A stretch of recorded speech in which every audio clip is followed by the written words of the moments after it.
It's the NFL on CBS. Today, action from the AFC South as the Texans play host to the Jaguars. Welcome back to the broadcast booth. Ian Eagle along with Solomon Wilcots. It's chill. Cliches. I got nothing left. Well, I tell you, it's a new day in Jacksonville. That's because Byron Leftwich has stamped his personality onto this football team. They never say die, and David Carr is getting it done in Houston. He's taking this team from expansion to high expectations here in Houston. Subway. Halloween, Halloween, Halloween, Halloween. Hen, I made my choice. At 5-2, Indianapolis 4-2, and look at Houston 3-3. After starting the season 0-2, they've won 3 of their last 4. Coming off their bye week, they had the 20-10 win in Tennessee 2 weeks ago. Houston has won the toss. Jacksonville will kick it off. Jaguars coming off the 27-24 win in. Campbell are back deep for the Vikings. And On a bounce, here's Moses taking out of the end zone. Moses cutting to the outside to the 25, to the 30-yard line, and that's where he gets stood up around the 31. Todd Yoder on special teams makes the stop. David Carr on pace for more than 4,000 yards passing this season. Carr leading this young Houston offense, ranked number 8 overall. Chester Pitts has been a mainstay on this much improved offensive line for the Texans. Backs and receivers, Javar Gaffney gets the start alongside Andre Johnson at wide receiver. Gaffney coming off his best game as a pro against Tennessee, had 85 yards and a touchdown in that win over the Titans. A 3-receiver set to open, so Corey Bradford is on the field on a 1st and 10 from the 31. First play from scrimmage for Houston. Here's Carr on the handoff. Dominic. Last week, it wasn't very well. by any stretch of the imagination, any category in the statistics, Dante Culpepper leads everybody. And the handoff to Mewelde Moore, starting his 4th game and having 3 sensational outings prior to this one. Outside of the pocket, and then their defense is going to have to come out and stop Fred Taylor from dominating in this football game here today. Houston at 500 after 6 games for the first time in franchise history, 3rd year the Texans have been in existence, and a 2nd and 7 now for Houston. Keep it on the ground. Davis, no hole there, and Dominic Davis. They expect a big game from him. 2nd down and 6, and Culpepper looking for a receiver, and the pass is caught by Kelly Campbell at the 24-yard. Linebackers, give credit to Darrell Smith, the rookie from Georgia Tech, has made the transition nicely in his 1st year, and Deion Grant. He doesn't love this town. He was a member of the Carolina Panthers when they lost the Super Bowl right here to New England at Reliant Stadium. Good free agent pickup, though, for this Jacksonville D. And season long has Dante Culpepper not eclipsed 100 on a quarterback rating. It's absolutely phenomenal. And Randy Moss is on the sideline, so he has now played in 109 consecutive games. It'll be 3rd down, call it 3 for Minnesota, and the pass caught up the middle, and a 1st down for the Vikings, and Kelly Campbell getting a lot of work early, Chris. Yeah, and you can tell that there are still plenty of weapons around for this Minnesota Vikings offense, but you talk about Dante Culpepper, I think you saw it on that play. One of the things that he's done better this season than he has at any other time in the past is get the football out on rhythm. He's not holding the ball. He's finding the open receiver, getting it out there. Consequently, the number of fumbles are down, the number of turnovers are down, and it's a big reason why he's having the kind of season he is. And this Viking team with a load of wide receivers and running backs. And there is the screen to Mewelde Moore could be a fumble. behind the line of scrimmage. That could be a fumble right there. The Giants will recover. Kevin Lewis carrying the ball, and the Giants will have it. The pass was behind the line of scrimmage. It is a fumble, and the Giants get a break on the 1st series. That's absolutely right. That ball came back parallel or behind the receiver. That was a lateral all the way. You're going to see Dante Culpepper turn around and flip it out here to Mewelde Moore, who may have looped back just a little bit too far. If it's right down the line, if it's parallel, it is a fumble. We saw the head linesman, Mike Spanier. He was standing right there. Just put it on our capital. In Baltimore territory, to the dismay of Coach Billick. And the Chiefs didn't punt in that playoff game either. So now back to the 43-yard line, and Hunter Smith will punt again. Oh, and it's a fake. He's one of the best athletes on the team as he runs outside, and the fake does not prove. Philadelphia, their opponents have started only 3 times on their half of the field with the ball. That's the fewest in the NFL. So if you want to talk about playing on a short field, that's been the Eagles' game. One of the reasons they're 6-0. Dorsey Levens, the 34-year-old running back for the injured Brian Westbrook. McNabb all day goes long down the middle, incomplete. Looking for tight end Chad Lewis. That's been the pattern. Go for something. Andre Johnson breaks a tackle and a first down. Out across midfield and out of bounds at the 49-yard line of Jacksonville. It's a 16-yard gain.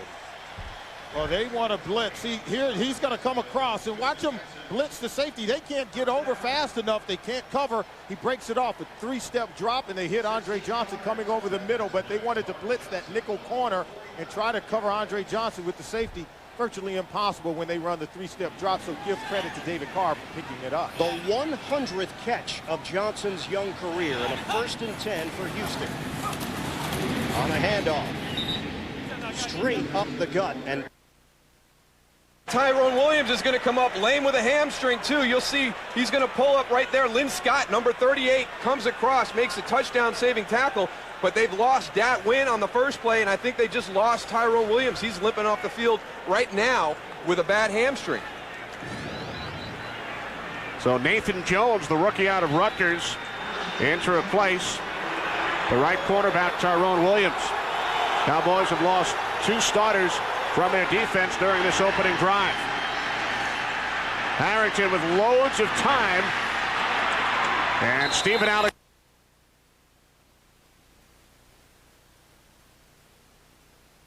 Shoulder instead of leading leading the running back up the field. That one is. But that throw right there to Stephen Alexander, it was a nice play fake, but there was some tight coverage. Joey Harrington now has the confidence that he can fit the ball into the tight spaces. Dat Wynn back in the game for Dallas. Alexander picked up the first down on that last play, so it's 1st and goal from the 1.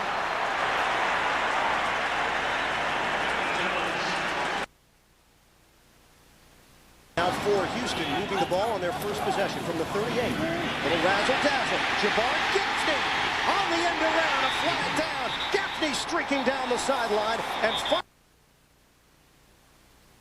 making sure that Kevin Jones can't wiggle his way into the end zone.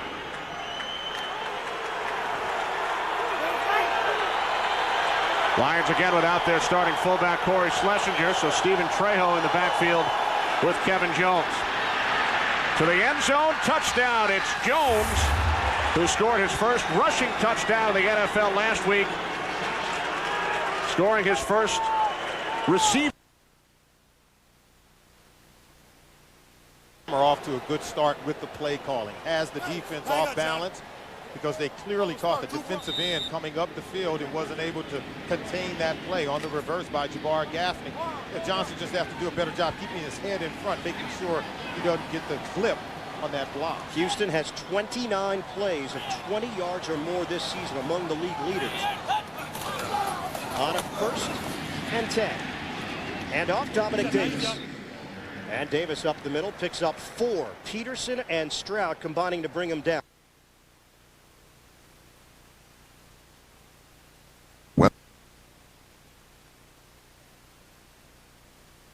And right now he's concerned about his defense because they're not able to get off the field. This is the fast start that Dom Capers wanted for his football team, and it looks like the defense for Jacksonville is getting off to a slow start. On a 2nd and 6 now for Houston. Carr checking off at the line of scrimmage. Davis remains in the backfield. Here comes Jacksonville sneaking up. Carr gets rid of it quickly. He was forced to. Incomplete. Corey Bradford, the intended receiver. It was Darius. Fox. They did bring Donovan Darius on a blitz, and that would force David Carr to get rid of the ball quickly, much sooner than he was ready to. So he's going to have to grow comfortable with seeing those blitzes and find the open guy and be able to hit him, even though the pressure is coming on him very fast. It's been strange with Carr's numbers. Has not gotten off to good starts in the first quarter, but his numbers have improved with each quarter throughout the season. His fourth quarter numbers are out of this world. Ninth play of the drive on a 3rd and 6 for Houston. Carr flushed out, set up the screen. Dominic Davis is quickly. 2nd down. And Drew Bledsoe, as you hear the Boo Birds already, 4 interceptions last week against Baltimore. Some of it his fault, some of it not. But his numbers are fairly good against Arizona, most of those as a New England Patriot. Well, in all fairness to him, of the 4 interceptions, 3 of them were tipped, and a couple of them were down in the red zone. And that's why the fans have been on him. And now they're in an area of field right now already, Ron, where they're down on the Cardinals' 26-yard line. This is where they need to get away from the mistakes. And that's one way, I formation. Willis McGahee, he bounces it out, and he's got a nice game for his first carry and his 2nd start of his NFL career. And the rest of the offensive line, Jonas Jennings and Mike Williams on the outside, the 2 very big tackles. Ross Tucker kind of blitz him to get him confused. And they want Carson Palmer, as you see there, the flag. That's illegal use of the hands on Cincinnati. But you want young. You know, when you think about this offense, there's only 2 real proven playmakers, and that's Drew Bledsoe and Eric Moulds at this point. That's where you need the other guys now. It's time for them to step up and start helping out. A pickup of 4. 3rd and 6. Bledsoe has time, dumps it off. Great catch by McGahee. And he's got a Bills first down. He's inside the Cardinals' 15-yard line. And Drew wanted to go deep with this. He wanted to take a shot at the end zone. And you can see him look down the field, sees everybody's covered up, and now it's just dump it off to his tailback. He knows where McGahee is going to be, and that's where Willis McGahee is trouble for opponents and defenses, is when he's in space. Boy, he missed one out there with Lee Evans as his defender fell out there with Dwayne Starks. Could have been an easy hookup for Drew Bledsoe. First down, play is stopped. They move the football well, not just here today against the Titans, but against all the teams they've played. They move it between the 20-yard lines really well. But when they get down inside their opponent's 20, they just don't do very well. And now let's see what they go to on 3rd down and 9. We know that Chad Johnson, who is wide to the left, middle of your screen, lower left, is the main target. He'll be double covered. Could be Hushmanzada up high. Almer looks, he throws, the ball is caught. It is by Chad Johnson, who gets down to the 10-yard line, but he is short of the first down, and the excellent kicker. That last penalty was on Tim Ewis, the tight end. There's the throw, complete to Eric Moulds, and Moulds is inside the 10-yard line. Now Eric Moulds has caught a pass in 101 consecutive games as a Buffalo Bill. And nice design here down on the goal. And you'll watch him go here and watch his guy go with him. And as soon as he does, Moulds will sift and fall into that little hole and is able to pick it up. You see that? You see how Dansby ran out with Damon Shelton, which opened that little window for Moulds to settle into. Buffalo not very good in the red zone last week, not very good on the year. And there's an example why. That pass intended for Willis McGahee. Well, nobody blocks Pepe Zellner. Watch these guys who come out here because you got the blitz. So Mike Williams takes him. Zellner runs free to the quarterback. And Bledsoe's got to get rid of the football right now. And his running back, who was his primary receiver there, couldn't even get his head turned before Zellner was already in Drew's face. And that's a good play to me by Drew Bledsoe down in the red zone. Last week, I'm not so sure that he doesn't try to hang on to that and squeeze it in somewhere and make a mistake. The Cardinals are #1 in the NFL in red zone defense, allowing only 5 touchdowns and 21 trips. Play action. Throw complete to the fullback, Damon Shelton.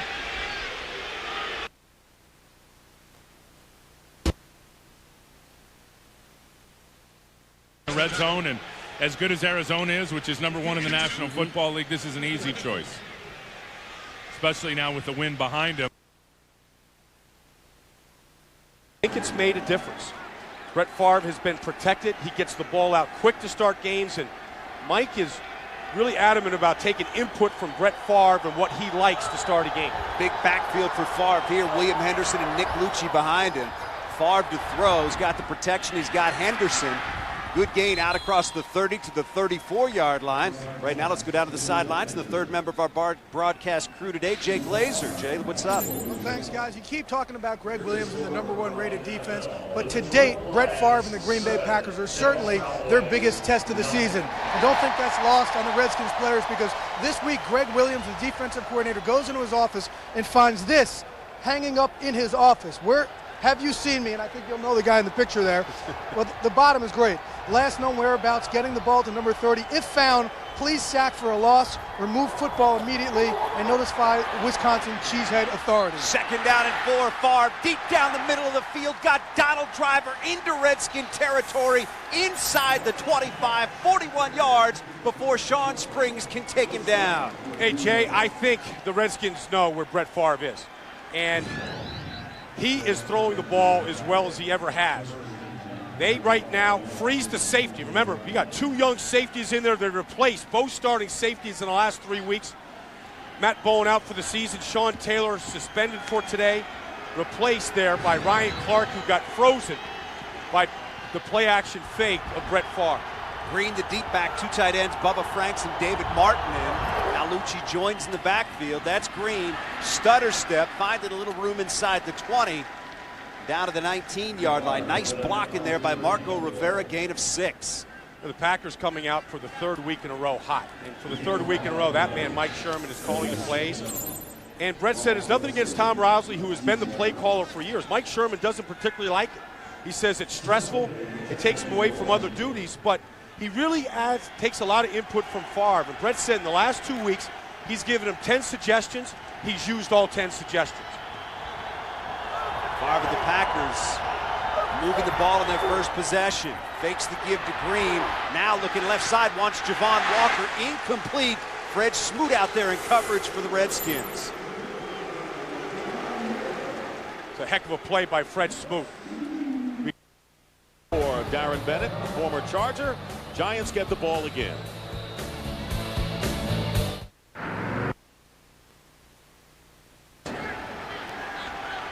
And how you play the ball in the air on Sundays determines your fate on Sundays. Javon Walker is a big receiver. It's hard to get around him like that. Maybe trying to use his size there. Yeah. 6'3", 215 to Fred Smoot, 5'11", 174. Like low post basketball down there. 3rd down and 4. Favre to pass again. Got Green right side. Wrapped up, taken down, short of the first down. Nice open field tackle by Antonio Pierce. Well, Antonio Pierce leads this defense in tackles. It's a heck of a story. This kid was never drafted. Marty Schottenheimer brought him in here, gave him a chance, and with the injury to Mike Barrett, all the way to the sideline.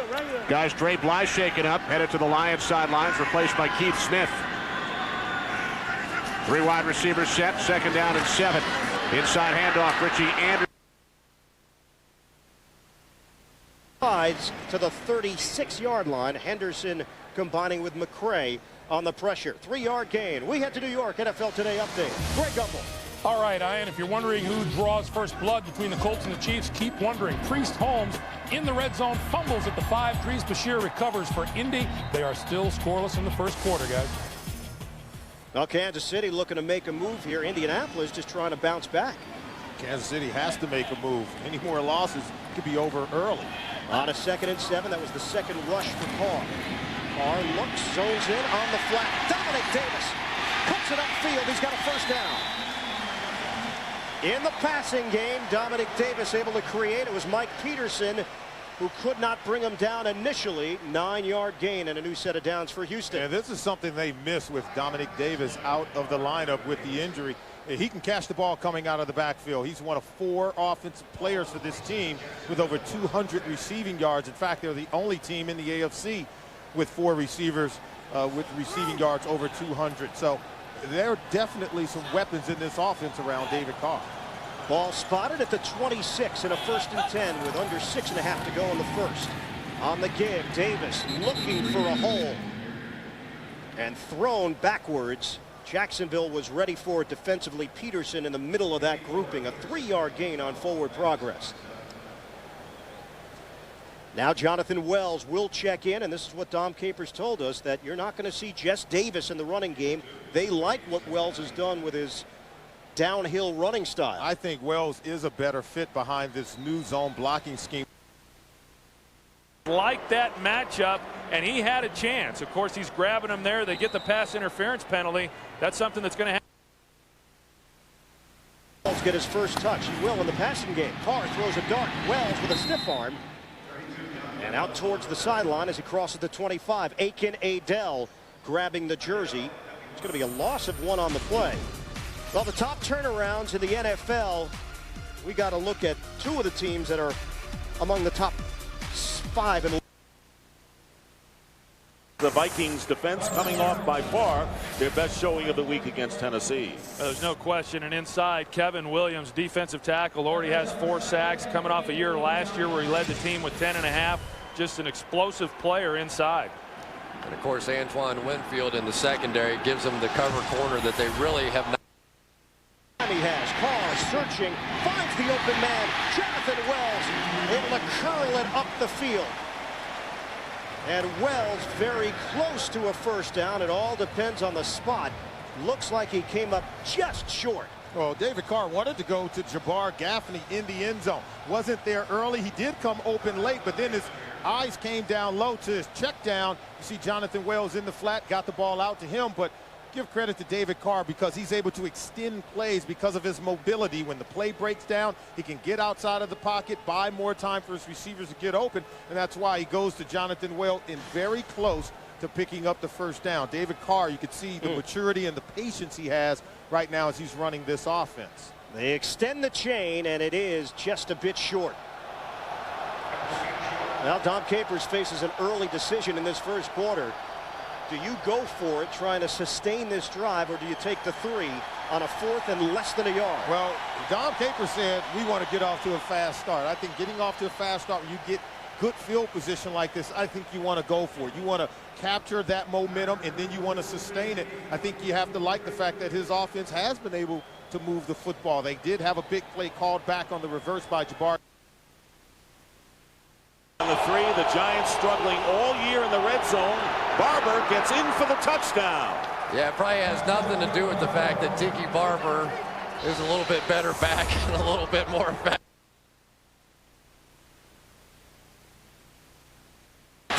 Loses the football. And Houston turns it over. Did they rule it down? Houston claims the whistle was blown. The quarterback's progress was stopped. First down, Houston. Wow. This is a very dangerous play. I don't know. Now, see, he did this last year, remember, against Jacksonville when he scored the touchdown. He'll stick the ball out. Okay, it's a first down, but see, he's not down. You can hit him and knock him back, and the ball came out simultaneously. I think this should be ruled a fumble, and I know Jack Del.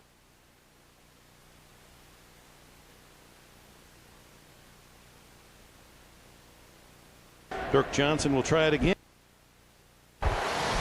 That was just warm-ups downstairs before the game. The Colts do that every game. Warfield trips in the man coverage. Actually, he could have picked out who he wants to throw it to. Barty gets blocked a little bit by Wayne at the very end, but Wayne was also behind Barty, so it was pretty much pick your poison. The 74th time that Harrison and Manning have hooked up.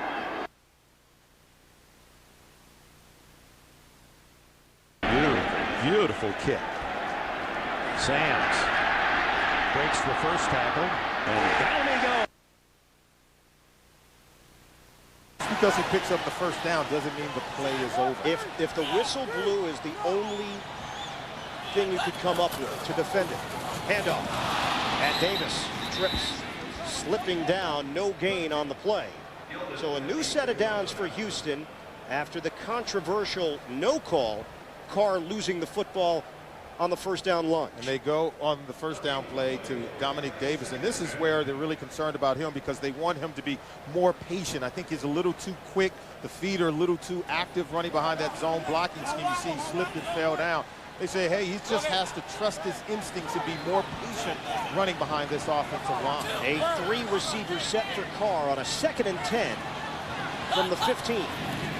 Carr straight back. Carr steps up. Gets a block. Carr directing traffic. Throwing on the run. Touchdown. Corey Bradford the catch. Touchdown Texans.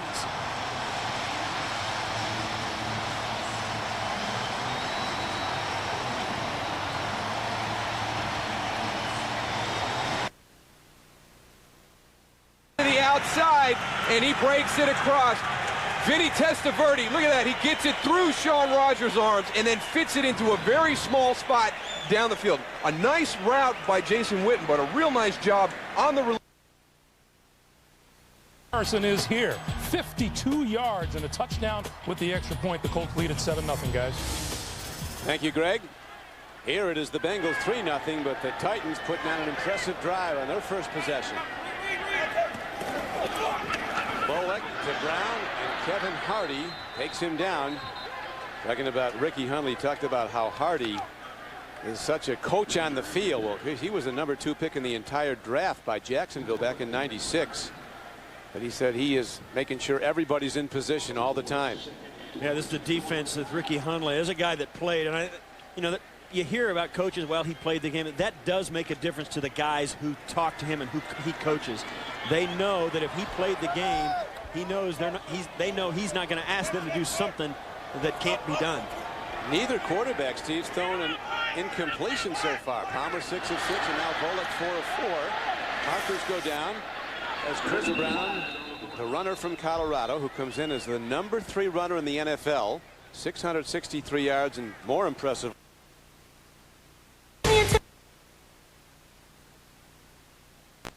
Peyton Manning and Marvin Harrison. You.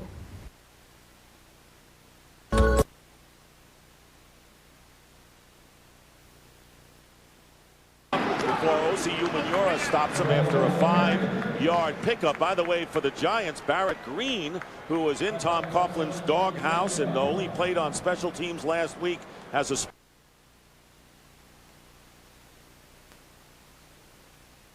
And all those completions, Steve, are to Mason. All 4 completions by Bullock. He's getting time. Another well-triggered ball. Same guy. Corners are playing off. I never had to loosen my hamstrings up. I just think that always looks so funny. The lucky man. 3rd down and 6. And the shotgun from the 34. Balls on the first drive. They're not throwing to anybody except Mason. That's it. You better find him and put another guy on him. Well, he's caught 5 for 58 yards in this opening drive. 1st and 10 Titans. Brown finds his way to the 10-yard line before a big Dwayne Clemens gets him down. That's more plus yards as the Titans getting plus yards. Hold on, you see him rock back there, and that's when Lance LeGree took off. But Lance was fortunate that they called the penalty, because otherwise it would have been offsides on him for not getting out of the neutral zone prior to the snap. Matt Burke suffering a mild concussion last week. 3rd down and 11. Mel Pepper getting plenty of time and going deep for Kelly Campbell. And I'm telling you guys, it's a 2-man game. Will Peterson on the coverage. Well, and the reason it's a 2-man game right now is because Randy Moss, due to that hamstring pull, cannot run 40-50 yards down the field. But this is really what Minnesota likes to do. They hold on to the ball, and they throw what defensive coordinator Tim Lewis calls a moon ball. In fact, he said they worked.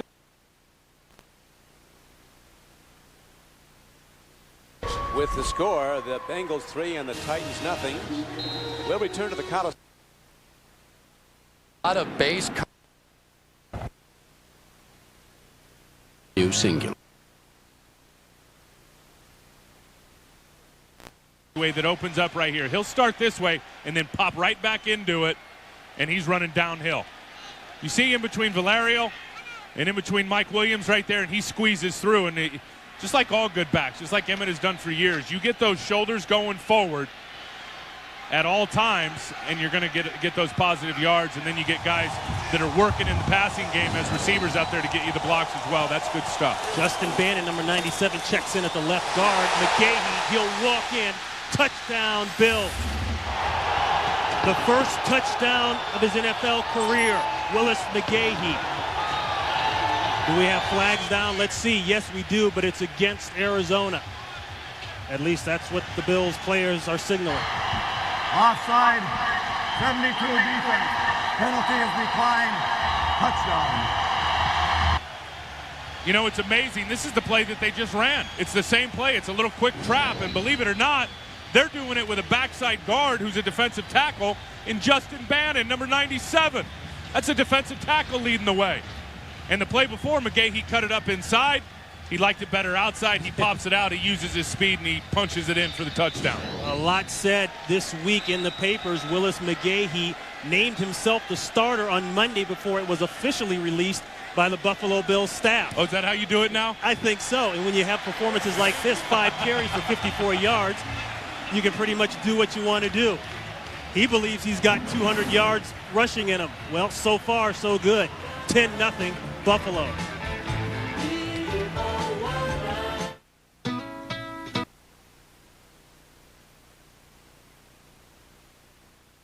For Javon Walker out there, incomplete, but how? 6 after picking up 7. Don Criqui with Steve Tasker ready to start the second quarter. These teams, Steve, playing like they're double parked. Quick first quarter. Yeah, about a 25-minute first quarter. That is very fast. Volek, 5 of 5 throwing the ball on this opening Titan drive. Rolling out, taking a look. He runs the ball and gets it to Robert Holcomb, and he's knocked out of bounds down at the 5-yard line. Short of a first down, but close to one. There was a 10-yard gain on the play on a 2nd and 12. You know, at this early going, you got to feel good about Billy Volek. This is a guy coming in subbing for a co-MVP of the league, trying to lead his team to their first home victory of the season when they've struggled, and he's done an outstanding job thus far. He's really managed the game well and hasn't missed a pass yet. He's now 6 for 6, and that matches Carson Palmer's 6 for 6. Yeah, Palmer 6 for 6 for 70 in the opening Bengal drive that resulted in the field goal. Volek, timing throw. He's got Drew Bennett. He takes it down, then loses it. Nice play. O'Neal knocked it away. Deltha O'Neal, great ball skills, and that's always been the thing that he's done best. When the ball's in the air, he can get to it and make a play on it. Watch at the top of your screen. It's going to come right down. Watch O'Neal. Takes his eye off the ball and then watches the receiver. With 4:31 left to go first quarter, it's the Bills 10 and the Cardinals nothing. Thank you, Gene. Gene Battaglia in Buffalo, so the Bills finally with their first rushing touchdown. 5 stalls. It is Gary Anderson in his 23rd year in the NFL. Hitting the field goal. He's had a very good start to his season. He's now 9 out of 10, and we're tied up at 3. Titans kick off. Cheek and Tynes ties the game at 7 apiece. The interesting thing about these quarterbacks, they were Pro Bowl teammates for the AFC in Honolulu a year ago. They have matched each other touchdown pass for touchdown pass. Minute and a half to play in the first quarter. So 3 wide receivers and Sanders. And this crowd knows it. They give it instead to B.J. Sams, the rookie, and well read. He gets to the 26, a yard short of the first down. Semino read it well. Well, Mark Semino, the middle linebacker, didn't play last week, and so he's glad to be back out there. He had a sprained foot, and boy, did he read that beautifully. Brian Billick telling us that they've got a nice package in here for B.J. Sams. You see right there, Javon Curse rather working against Orlando Brown. Kept his outside shoulder, kept his contained, worked it upfield. Good stop there by Philadelphia. 44-yard attempt for Matt Stover, the veteran place kicker.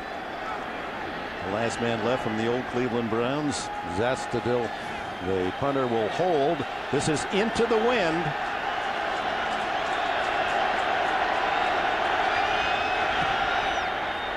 It's long enough, and it's good.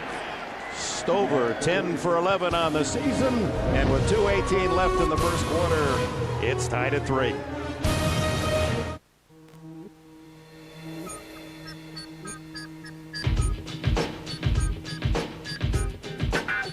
Introducing the world's first coffee house that doesn't belong on the corner. It belongs on your counter. The new Home Cafe brewing system. Individual Folgers coffee pods and unique pressure brewing make a variety of freshly brewed coffee house style coffees. The new Home Cafe at a coffee house near you. Your house. It's chilly out there, so prepare. Prepare like never before. For the kind of chili that rattles your bones and shakes you to your core. The forecast is chilly. Bring it on. That's what the true fans say. A goosebump-raising chili that gets inside you and steals your breath away. Jacksonville, quick throw. Andre Johnson. And Johnson stumbles to the 31-yard line. So a gainer of 6 on first down. Looking to get Johnson out in space. It looks like a very simple play, but really it's a very dangerous play. That smoke one step to Johnson. He can break it and take it to the house very easily. New vehicles each built for the road ahead. By Coors Light, the coldest tasting beer in the world. Got time there. He clutches it. Lance Johnstone coming off the block, making the tackle. And guys, yesterday Kurt Warner said he really is not that relaxed with that offense as of yet. Yeah, and I think it shows out here, you know, when you don't. After the 3 and out. Didn't generate a turnover anywhere yet, but they've created good field position through the combination of their defensive play and special teams. On first down, Richie Anderson. Gain of just. Está bien, mijo, conversa.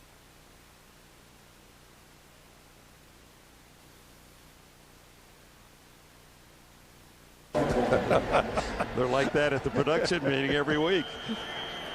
How about Kyle Bowler, 7 for 7 on that drive to lead Baltimore to a tying field goal. And here's veteran Wade Ritchie, the kickoff expert. He trickles one down to J.R. Reed, and Reed unable to get around the corner, and they gather him into the Ravens at the 30-yard line. If you're looking for a fresh the 19, it'll be 3rd and 10. Well, this defense for Kansas City came into this game ranked number 9. And have they had one big bad play? Yes. Eric Wolffield fell down. They've had a couple penalties called against them. But you see this possession, you notice there's absolutely no aggressiveness coming out of this defense. Important against the Colts. You can't get soft. You got to stay aggressive. Julian Battle is a 5th defensive back. Stokely is the slot receiver. They've got to get to the 30. It's 3rd and 10. Comes the blitz. Manning sees it too.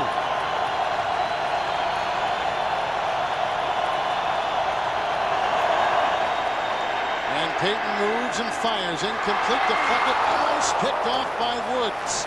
They were going for Harrison. Incomplete. And upcoming will be a punt for the Colts.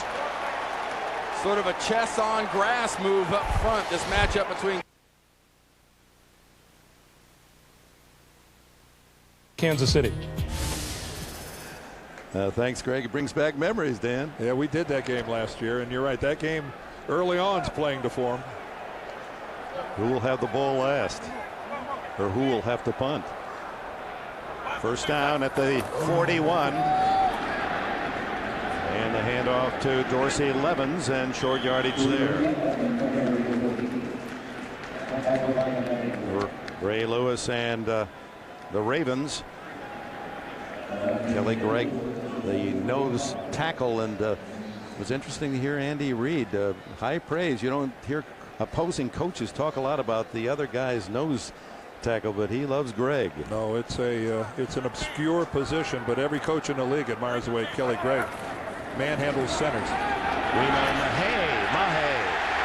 And look at him scoot down to the 37-yard line. Gary Baxter, the tackler. Mahay at BYU was a wide receiver. A nice little scat back for Philadelphia. Yeah, he really does bring that change of pace from Dorsey Levens, and because of this, he can get to the edge. And boy, they sealed off the outside. Big John Runyon and the guys over to that side did a wonderful job of pinning the Baltimore defense back to the inside. But that's the change of pace they get with Mahe from Levens, the ability to hit the crease on the edge and get upfield. 18-yard pickup, first down at the 37. L.J. Smith, the tight end, in motion. McNabb, throw short, incomplete, dropped by Owens. And look who is covering him. Owens and Sanders matched up. Well, we were going to have an opportunity to watch Dion here do a little tackling. You can see that his route was altered with a collision with a teammate, and that clearly distracted Terrell Owens.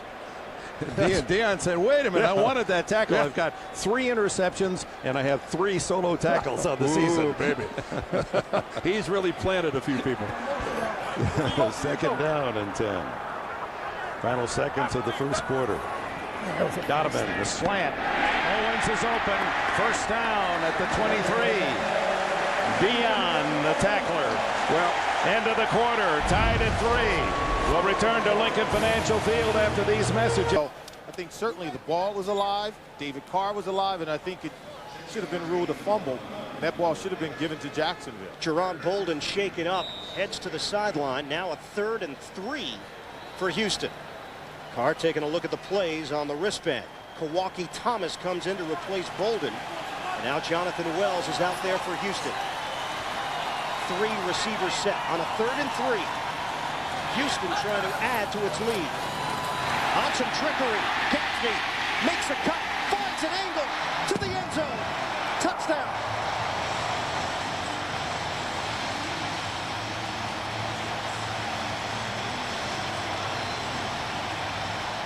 Just incredible play calling by Chris Palmer.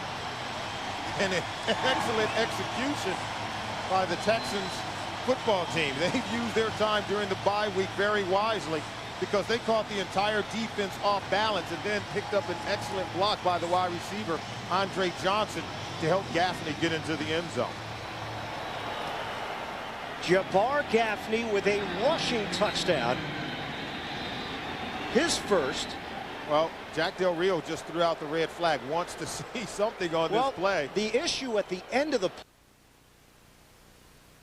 interference, they come right back at him here in the first quarter. 42-yard play, and now the pass caught by Nate Burleson.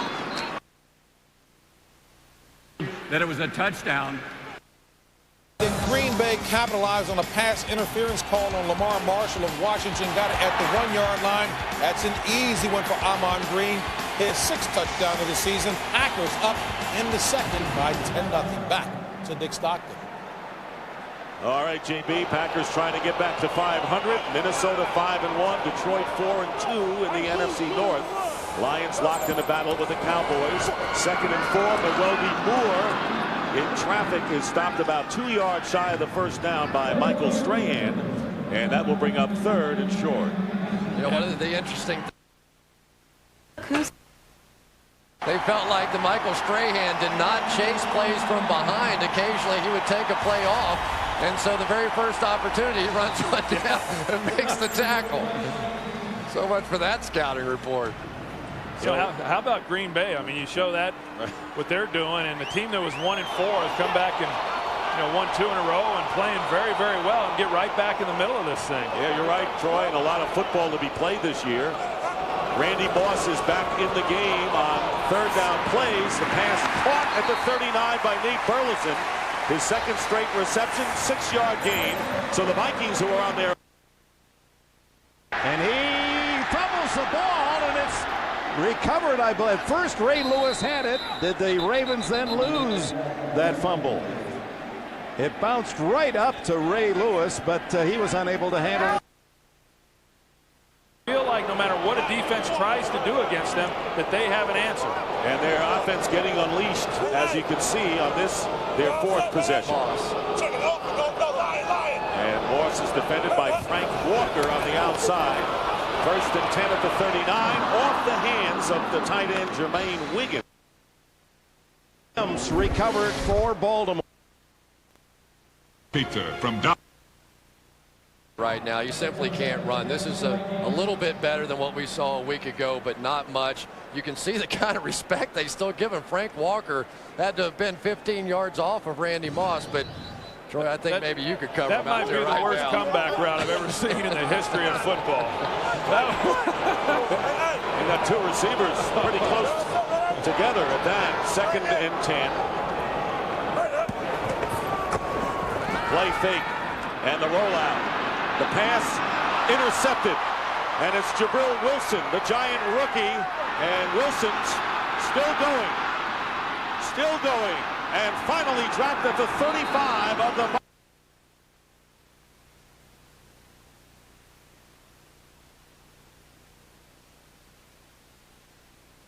The goal line, and he could have easily walked in for a touchdown. There you see. I think this will be a better angle. See the ball. Guinness Draft Stout. Drink responsibly. Brilliant. Wednesday on the King of Queens. What happens when your wife loves her job so much she doesn't want to come home? There are some lonely nights ahead for the King of Queens. Catch a new episode Wednesday at 9, 8 Central on CBS, America's most watched network. A 66-yard punt that the Bengals were in position to down at the 1-yard line of the Titans was kicked into the end zone for a touchback, and so now Tennessee starts at their 20. Pollock, another timing throw, and he gets it to tight end Shad Meyer back in the lineup after being out after an appendectomy. I think that's the thing that can give a young quarterback like Byron Leftwich some problems, because he'll be tricked into... This is all you, Johnny. On a 2nd and 10 from the 20, Edwards lines up in the slot as a receiver, and flags come flying down. 12-6.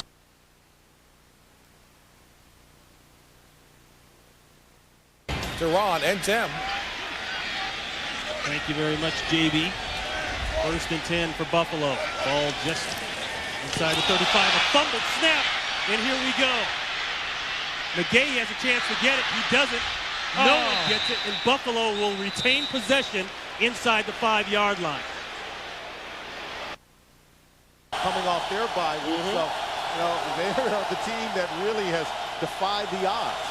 It's the 3rd straight opponent coming off a bye to play the Jaguars. Texans coming off their bye. And a 2nd and 15 for Jacksonville. Leftwich pats the ball and throws to a spot, Jimmy Smith.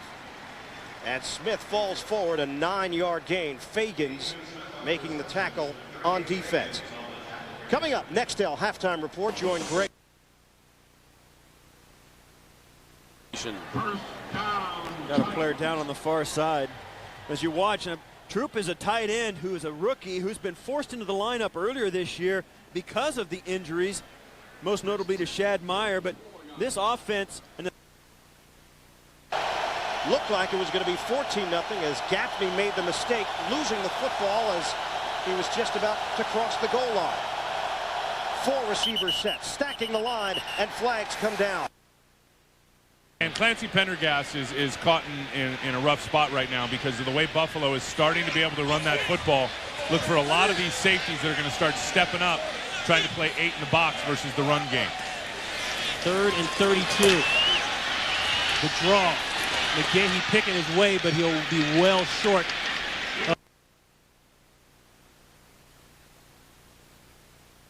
More louder, so I think if you're Chris Nioli, you have to hold your water, be more patient. You're right next to the center to see the ball out the corner of your eye and then prepare to make your move. I think Del Rio was claiming that the defensive line was chatting a bit, maybe throwing off the offensive linemen and their caddies. On a 3rd and 11. Pocket collapsing, and Leftwich gets rid of it to Fred Taylor. Short of a 1st down, but a penalty marker on the play. Personal foul. Blow to the head of the quarterback. Roughing the passer, number 99 defense. 15 yards from the end of the run. 1st down. Byron Leftwich gives Bill Levy a pat on the back. Texans in the 2nd quarter, guys. And the guy jumps up into the he might want to keep running right up those steps. Oh, my. That was a gaffe by Gaffney. Bowler scrambling and dragged down at the 18. We are past the 11-minute mark now in the second quarter. Carr putting up big numbers. Leftwich 3 of 6 thus far. 23 yards and a 1st and 10. On the game, LeBrandon Tofield spun down after he picks up 2. Jamie Sharper in on that tackle for Houston. And Ian, if we've learned anything about Jacksonville, we've learned that you can't give them second chances. The fumble by Jabbar Gaffney as he was heading into the end zone, then the penalty against Robert Smith to give new life to this Jacksonville offense because they were going to have to punt the football. They did not pick up the first down. Now you give them another opportunity, and that's something you don't want to do because this team is very resilient. And they're getting it done on the road. 3-1 away from home this season after going 0-8 a year ago. On 2nd and 8, Leftwich throwing over the middle, and the catch made. Huge play for the Ravens. Now at the 31-yard line. Lucius Smith. As they run behind the big tackle Orlando Brown. McDougal and Rayburn collaborate on the stop for Philadelphia. And you talk about Orlando Brown. His nickname is Zeus. A modest-sized fellow at 6'7", 360. He is a mauler. He wants to be physical. The more physical, the better. That's why going against a guy like Javon Kearse drives him nuts because Kearse is more of a fluid guy, a speedster. And again, after that playoff excursion that these two had last year where Brown had 2 personal fouls against Kearse, they've been looking forward to this for quite a while. We felt Kearse flopped on one, and that really angered him. The toss. And outside is Taylor, who does a nice job of staggering, staying on his feet, and cuts out to the 37-yard line before Dawkins. 123 pounds. Yeah. He's a big receiver. He's alone, but you can see Robinson, he's a fighter. Very good tackler, very good physical cornerback, even though he's very small in stature. A 3-receiver set on a 2nd and 5. Tofield remains in the backfield for Jacksonville. Leftwich on a quick dart. Jimmy Smith has to go down to get it, and it's a 4-yard gain, but short of a first down. He's touched. Much closer to 4 yards than 3 for the first down. A shovel pass, and it's B.J. Sands, and the rookie fumbles as he's hit. Does not quite get to the 40, so no first down. The Roderick Hood down low to spin him out of bounds. Now out comes the punt team for Baltimore.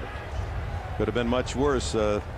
They were stuck at their 1-yard line. Now they have some punting room for Dave Zastudil. And Dick, this just goes down in the play-by-play as an unsuccessful drive resulting in a punt. And yet this was an extremely successful drive. Experience all the thrilling action. Looks to be hurt. Well, and the flag is going to be on Sam Adams. Personal foul, number 95, roughing the quarterback, helmet-to-helmet hit at 15 yards to the end of the run, first down. And Stepanovich is having a hard time up inside. Here's Sam Adams, 95. Watch him penetrate. Oh, that's weak. That is a weak call, if you ask me. Oh, there's no way. That is a pitiful call. There's no way. And here's the catch by Bolden, and this is what he does. I mean, he plays center field. He's one of those guys that you never wanted to play 3 flies up with. He's going to catch it every time. And he goes up and gets that one. But that is a really bad call, in my opinion, on Sam Adams on the helmet-to-helmet hit on the quarterback. That is weak. 13 yards on the pass play. Terrence and McGee covering. They'll run it. Hambrick, he's got a lane, and Hambrick is close to the Bills' 20-yard line. Let's go to. Hey, Ron, Giants still adding it on. Pass interference, make that a pick that Dante Culpepper threw his 2nd in the game. The sideline as Jamie Sharper knocked it free and Kylie Wong made a dive. Just a hitch play. It's just a quick throw over to Jimmy Smith. Watch him work underneath Fagans. This would have been a first down, but Jamie Sharper comes over to get the hit, and the ball comes loose. They're actually going to lose yards on that play. I think Jimmy Smith, had he held on to the football, would have picked up the first down. Well, instead, they're looking at a 3rd and 4, a 6-yard gain. Hankton checks in as an extra receiver for Jacksonville.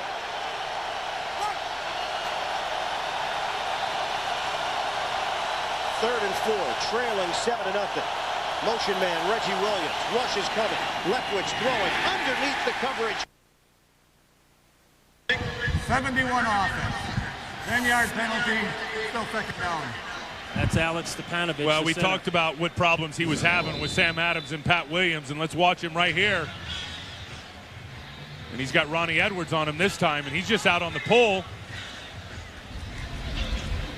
That must just be a payback call. I'm not sure. Is that a payback call? I don't think they had the right guy. His offensive line coach, the new one, Everett Lindsay, who you just talked about. And you know why Everett Lindsay's got the job? Because he believes in the system, and he knows the system that Denny. Offense number 30. From his team last week. 5-yard penalty. Still 2nd down. Weldy Moore called for the penalty, 5 yards. So they'll mark it back at the 45. They did such a good job shutting down Eddie Drummond. There you go. Those are my people. Oh, yeah. Chris, I thought it was nice that they came to the hotel yesterday to see you. Boy, That's that Troy Aikman big boy. And the wide receiver screen to Kelly Campbell, and Campbell is dragged down. Still has not gotten back to the original line of scrimmage. A 1-yard gain. Jabril Wilson in on the play. It'll be 2nd down and long for the Vikings. Randy Moss coming back in the game, had played in only 4 of their first 16 plays. And the Vikings nearly as many penalty yards as total yards thus far. But the difference is Randy Moss is not drawing a reaction from this Giants team. They're simply taking one guy out there and playing Randy Moss, and that would never happen if he were healthy. 3rd down and 13 out of the gun. Culpepper. Giants stepping up to the line of scrimmage, and here comes the stunt and the pass downfield, and a great catch by Marcus Robinson. What a catch as he was hit by Will Allen. And Brent Alexander, amazing how he held onto it for 32 yards. Vikings 1st down. Well, and that's why these guys are so explosive offensively, because even with Randy Moss injured, they still got weapons down the field. As you see, Marcus Robinson getting down the field.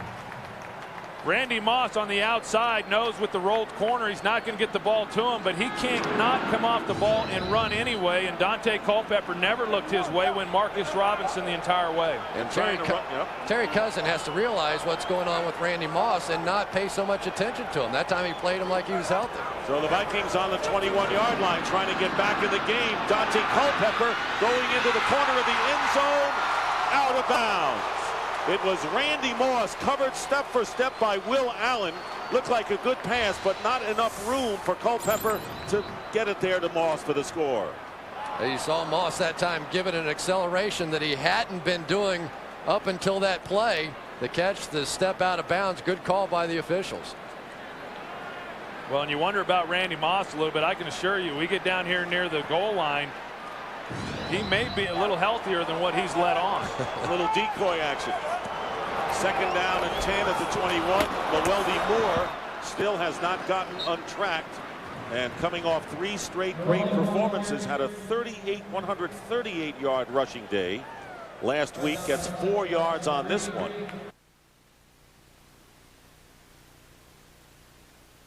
Tiny ball. Next week, Ontario Smith, who's serving a suspension right now, who's extremely explosive and powerful, but Weldy Moore, who came in as the 3rd, 4th running back when the season was started, has been terrific the last 3 weeks. And Moore and Michael Bennett line up, flanking Culpepper on 3rd down, and here comes the pressure by Umenyiora. The pass is caught. That, you know, the psychological games that he may have played with some of these guys, they cut Pete Kendall right from the get-go. And I think it put all these offensive linemen on check, that you're really only as good as your last week's performance, and Denny has certainly got him playing better up front.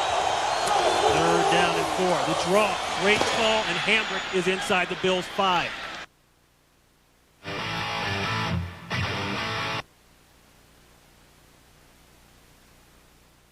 Bridges, L.J. Shelton, and they're going to double team down on Big Sam Adams. See, they get the movement on Sam, and then look at L.J. level. sift off to the second level. Wow, that's what I was pretty. talking about before. That's pretty. He did the same thing 3 or 4 plays ago. Knows he gets his guy out of there. Now he's going to sift to the next level of the defense, gets a hand on Fletcher, and allows Hamburg to get a few more yards. 1st and goal. Ian Badejko, he's going to outrun the Bills to the corner. Touchdown, Cardinals. So the Arizona Cardinals.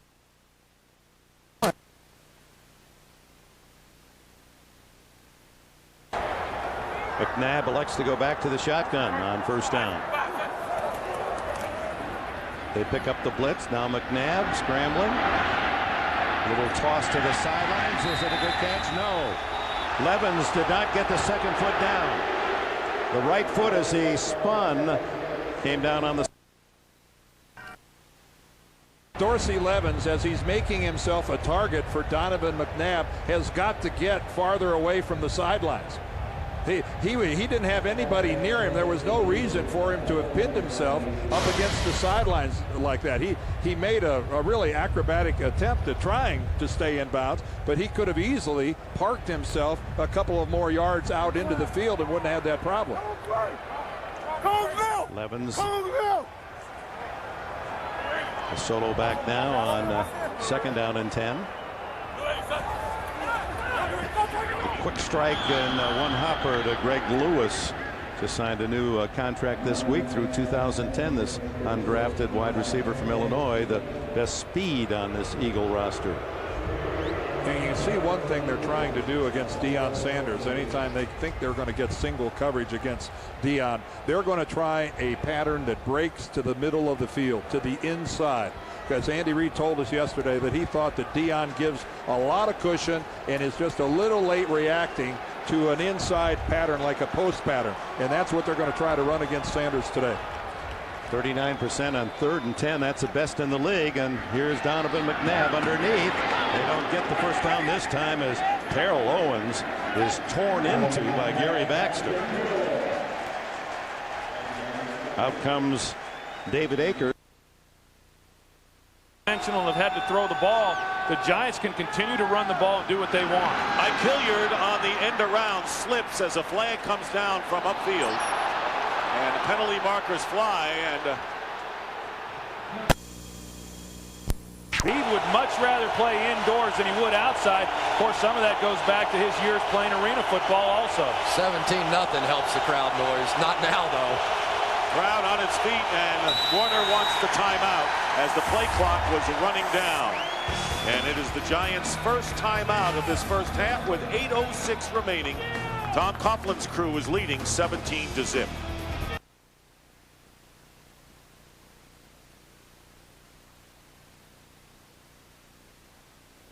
Gaffney, there's been some mistakes defensively where they've drawn some penalties and given Jacksonville second chances time after time. Now a 3rd and 16.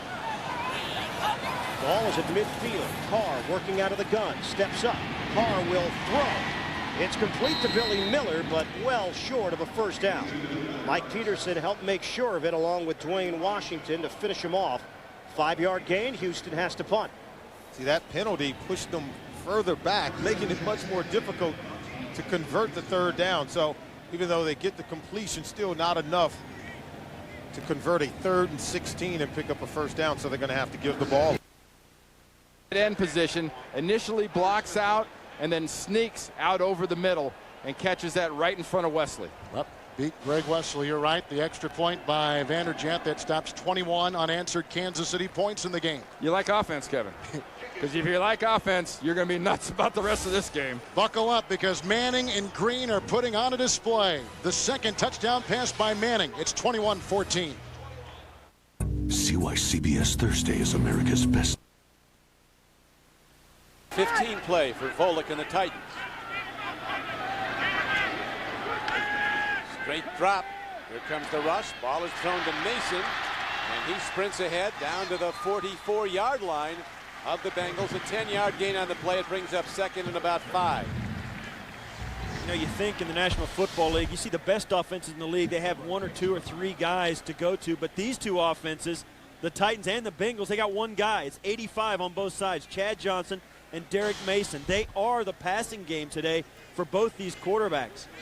It was good, Steve, to see Kim Herring back in at free safety. Right. Whichever team takes number 85 away from the other is going to win this game. A lot of yards in this game, but so far just 3 field goals.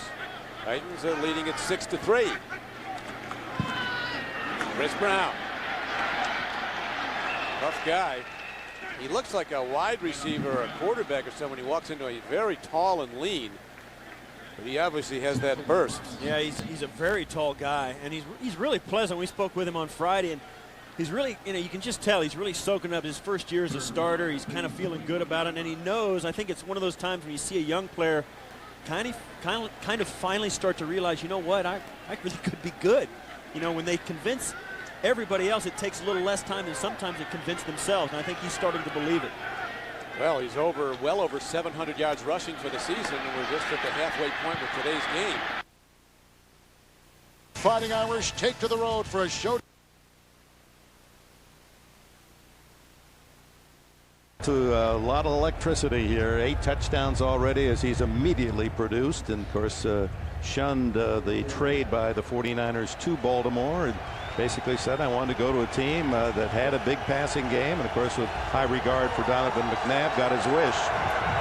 Well, you can't go anywhere in this city without people talking about how he has energized the sports scene in Philadelphia. 3rd down and inches, and they don't make it as Ricard tries to hit the center of the line, and guessing right was Lewis and Trotter, who moved right up into the spot where Ricard was trying to make the half yard. Right. Johnson, last year's first-round pick. And this is probably a good idea, I think, for McCown, is to have him just get rid of the ball quick, because any 5- and 7-step drop stuff, they've been in his grill. And they're coming with the blitzes. They've got Pat Williams and Sam Adams coming inside, getting good pressure up the middle. I think this is a good idea from Alex Wood, offensive coordinator, and from Denny Green to just allow Josh McCown to get into that rhythm. As you can see, they're hurried on 4 or 6 of his passes. 3rd down and 2. Hambrick will not make it. I'm telling you, you don't want to run up the middle against this defense. Kelsey in on the tackle. You got to run at the edges.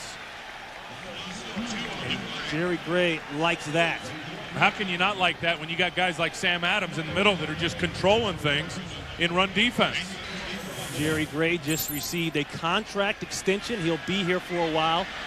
And that let a lot of his players breathe a big sigh of relief. And you know what? They were bummed at him because they said he didn't even talk about it. Remember, Keogh came in and said, right. Coach, you're in negotiations. You don't even say anything. Clements lets it roll, and it is going to be on the 1 for the touchback for the Arizona Cardinals. Or not the touchback, but downed at the 1. And now a referee's hat is off along the side.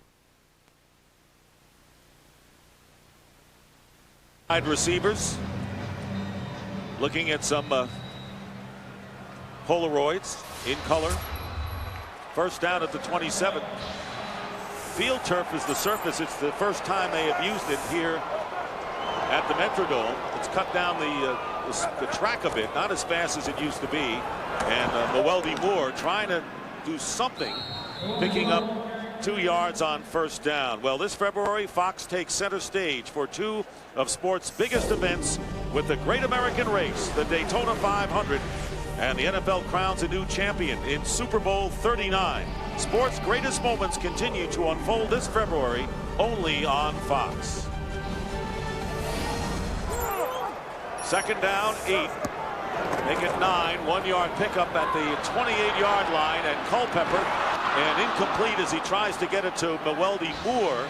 Giants are beating the Vikings to the punch defensively against this vaunted offense so far. And I think the word punch is the appropriate word here. Nick Grayson on this one is just going to lay the lumber. And on the previous play, Jabril Wilson came up and just put a John Lynch-like hit on the running back. The one thing we've seen out of this Giants from the first game this year to now is just how much more physical they've become. And Dante Culpepper, who came in with a quarterback rating of 124, right now under 50. But he has had his problems against the Giants in the past. 3rd down and 9, and overthrowing Marcus Robinson. Not even close, as Wilson and Will Peterson double coverage on the wide receiver. And right now the Vikings can't get anything going. 4th down, and they'll punt. Good sequence of plays right there by defensive coordinator Tim Lewis. A lot of different looks on those 3 snaps. On the last one, they bring Brent Alexander on the blitz. The Minnesota Vikings pick it up, but behind for the extra point.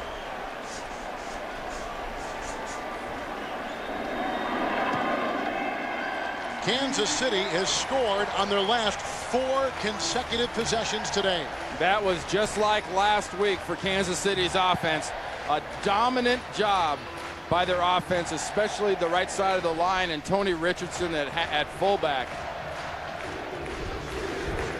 See, there's fullback Richardson, there's Dunn, there's Shields, there's Bober. Watch the job the right side does.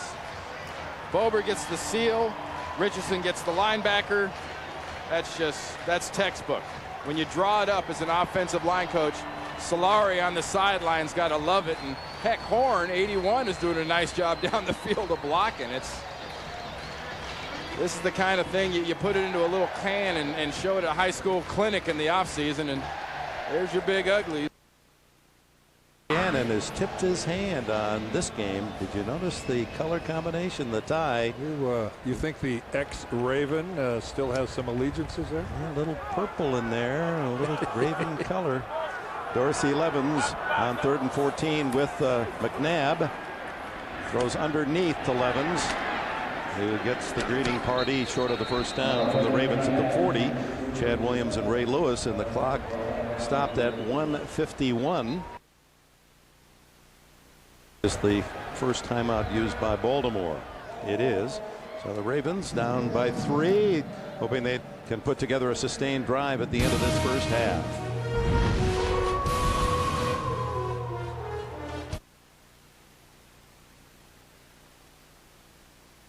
The coverage is that's provided by this Texans defense. Leftwich's first NFL start came here in Houston. He told us it feels like it was 5 years ago. It was only a year ago.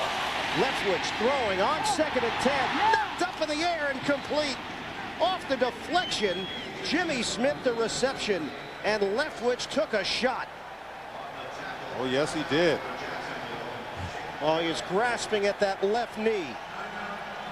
Wow. Watch this throw. It's just going to be a heater over to Troy Edwards, who can't hold on to it. And he hangs in the pocket. You see he twists around as they fall on the legs of Byron Leftwich.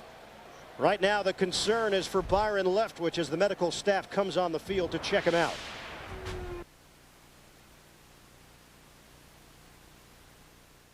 Not taken out. Got the football in good position. See how they do when we come. Right now we're showing 6 net passing yards for the New York Giants. They've done almost nothing because of that pressure. Nate Burleson with a fair catch, backing up, and a good kick again by Fiegels, 49 yards, but it's been a case of mistakes and mistakes for the Vikings, starting with the big one early on the lateral and the fumble.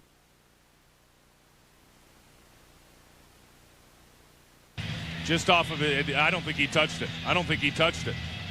No, Carter did. His heels aren't on the goal line, so he's fine there. But the problem is, as you and I have seen from up here, and as the side judge saw, for the most part for New York, and Minnesota not getting the breaks in their favor. Last year it was a 6-0 start, Chris, and then the Vikings tumbled, went 3-7 the rest of the way, didn't make the playoffs. And it started with the loss to the Giants here is what sort of began that fall. Well, and the Vikings have been well reminded of that all week. Ball is at the 18 of the Vikings. You know, Troy, it's really interesting, though, to watch this Vikings offense that was so prolific in those early games. Offense number 65. 5-yard penalty, still 1st down. And then you take away a Randy Moss, and there really is, it's a different team. When you don't have that Barry Bonds, essentially, the home run hitter in your offense, They had trouble with big plays down the field last week. They've basically done nothing in the first half this week. We saw it creeping in. You just didn't know for sure, but clearly there's a difference out here. First down and 15. From the 13-yard line, Culpepper deciding to run, and that's what he'll do when he doesn't find anyone, and picks up about 9 yards on the play. But let's face it, they have a lot more receiving core this year than Randy Moss. And last week they didn't have Randy Moss, and they ran the ball and played well against Tennessee. Well, they do have more. Coming into this game, there were 5 receivers with 20 receptions or more, and so they've been spreading the ball out. But I agree with Chris that Randy Moss is such a presence on the field that a lot of the reasons why those other guys have gotten their opportunities has been the attention that Randy Moss has drawn. On 2nd and 6, the ball batted in the air, and it was Norman Hand who got a hand on it, and bringing up 3rd down and 6. Giants again with strong defensive tackles, with Hand and Fred Robbins returning to the lineup, the former Viking, after being inactive last week with a strained shoulder. Yeah, I think you look at this offense and you talk about how explosive that they've been. I mean, this team 2 weeks ago went for over 600 yards of offense, and the week before that against Houston over 500 yards of offense. So it has been prolific. Last week not as much, and certainly not here in this first half. 132 total yards offense to this point. 3rd and 6. Culpepper gets time, and the ball dropped. Marcus Robinson defended by Frank Walker, and that was a catch he should have made, and it would have been a 1st down. And here to me is the major storyline. One, the Vikings can't run the football, and here I promise you, you would not get that man-to-man matchup right there if Randy Moss were healthy. Will Allen just one-on-one coming right to the line of scrimmage saying, come on, big boy. They're not fooling anybody on the Giants. They know Randy Moss is not Randy Moss today. Well, then you ask yourself, should he in fact be on the field? Is he hurting the team more by being out there and allowing single coverage as opposed to trying to get someone else out there or going to a 3-wide set? Plus the potential that he re-injures the hamstring. And the punt by Darren Bennett. The Giants are going to let it bounce, and the Vikings chase it. It might have bounced off a Giant foot, and if it did, it would be Minnesota ball. And the initial signal is illegal touch.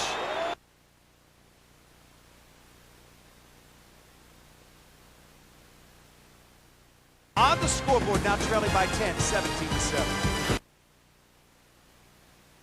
And neither did the official. And Tom Coughlin says, look, you got to get away from that ball because it takes funny bounces.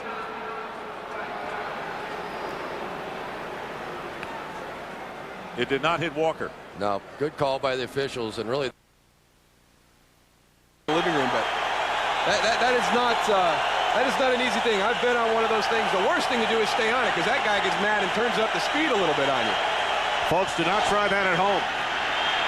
Harrington on 3rd. Titans took over. You watch there, Volek, nice fake to Chris Brown, and Chad Meyer just gets lost back there. And that, Steve, was a 16-play drive going 80 yards. The Titans offense has looked as good as they have at any point this season. Marvin Lewis, a very unhappy guy as he sees his team give up a touchdown. That's the end of the first half with a score. The Titans 13 and the Bengals 3. We'll be back with the Nextel halftime report after this. Yeah, Tony. Here's Lance Frazier, rookie from West Virginia, breaks free. One man to beat, it's the punter Harris, and Harris makes the tackle inside the. Rush is coming. Leftwich steps up and throws. Incomplete. Troy Edwards, the intended target. And now they're looking at a long field goal of 47 or 48 yards. We know Scobie can nail it from out there, but they haven't made his life any easier. Well, had Edwards caught the ball, it would have been short of the 1st down, but certainly would have made this a chip shot for Josh Scobie, who's growing more and more in confidence. Certainly had a big-time kick last week against Indianapolis for the game winner. We're going to call it a 49-yard attempt, trying to cut into the Houston lead. Hanson the holder, Zelenka the snapper. From 49 yards away, Scobie wide to the right. No points for Jacksonville. Still standing. for? I took her to a men's room. Then, can a wife learn to love sports? What's the yards per pass? It's like watching a Mexican soap opera. Listen up and catch a special Raymond with new never-before-seen footage. Eventually, you learn to look away. Then, when trouble strikes, Charlie's playing Dad. Maybe you'd prefer to wait outside. I'd prefer a morphine drip and a sponge bag. 2.5 Men. It all happens CBS Monday, and Dave welcomes Red Sox star Johnny Damon. Join the original cast for a Dallas reunion. Return to South Fork, CBS Sunday, November 7th. Sunday Ticket is brought to you by Bridgestone Tires. Passion for excellence.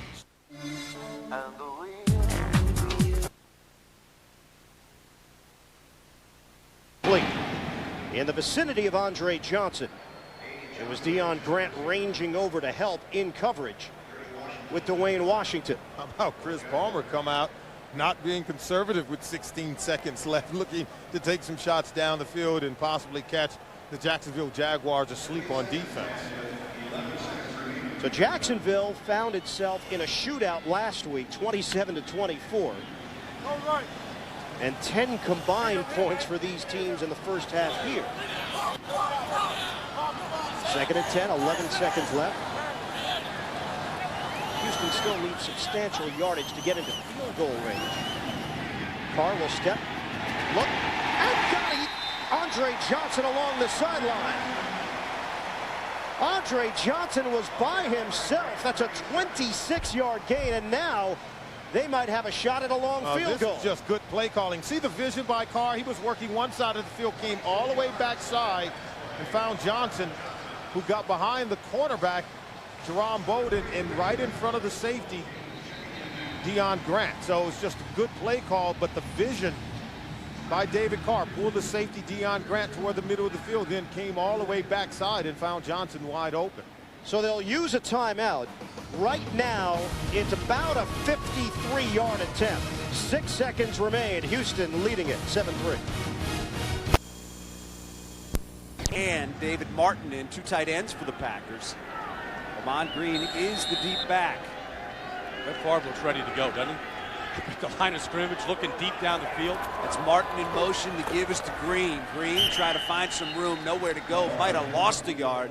Let's go down to the third man in our broadcast crew right now, Jay Glazer. Jay, what's up down there? All right, guys, I talked to Mike Sherman coming out of the halftime locker room, and he said, hey, our passing game is going well, but we've got to get the running game going a lot better than we have if we want to keep that passing game going. On the other side, the Washington Redskins, they said the Packers haven't done anything to beat us. We've done everything to beat us. They just have to do a lot better job executing. It's nothing scheme-wise that's really hurting them. All right, Jay, thank you very much. Redskins did a good job against Ahman Green today. Yes, 8 carries, 8 yards. Packers 2nd down and 11. Favre miscommunicating there with Robert Ferguson. Wanted him right off the line, throws it, and Ferguson wasn't looking for it. Well, the Redskins put the Packers in a 3rd and long to start the second half after an aggressive attempt to catch an onside kick. Packers so far on 3rd down today, 2 out of 4. We told you coming in, they were the best in the NFL when it comes to converting 3rd downs coming into today, converting 51.6% of the time. Conversely, as Brian told you earlier, Redskins #1 defensively on 3rd down. Favre looking right side, throwing for Walker. Got him out there, complete inside the 25, and hung on despite getting drilled. He took a big hit from Ryan Clark. There is a hole in that zone that is so small, and Brett Favre threw a laser right to it. I mean, here's the hole in the zone that Javon Walker's going to get to, and Favre hits the bullseye. There is no room for error here. That is about as well covered as you're going to get. Sticky coverage on the outside by Sean Springs widens them. Boy, Walker showed some toughness hanging on to that ball after a good hit. Here comes Favre on 1st down, pitch to Green, cutting it back upfield, down to the 20-yard line, taken down at the 21, gain of 4. That'll bring up 2nd down and 6. Dan, this is a quarterback league, and it doesn't really matter what your team does. You can play great football. If your quarterback doesn't play well, you don't play well. And this team, in this... Was it a late hit? You know, one day, his arm's going to end up in the Smithsonian. I mean, that's just where it's going to retire. Brett will go to Mississippi. The arm will go to the Smithsonian. I take the other one in the Hall of Fame. Pass for Ferguson, incomplete, deflected at the line. Who the call is that he had a helmet hit on Kyle Bowler. I didn't see that.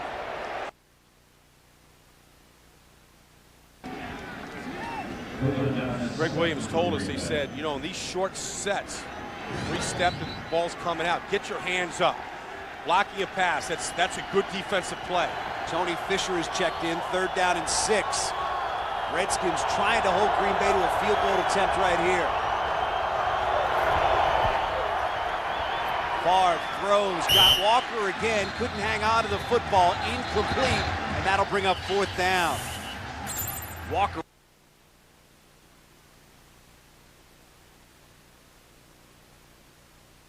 Get ready for the game. Sprint. With Sprint, business is beautiful. And by Michelob Amber Bock, rich and smooth.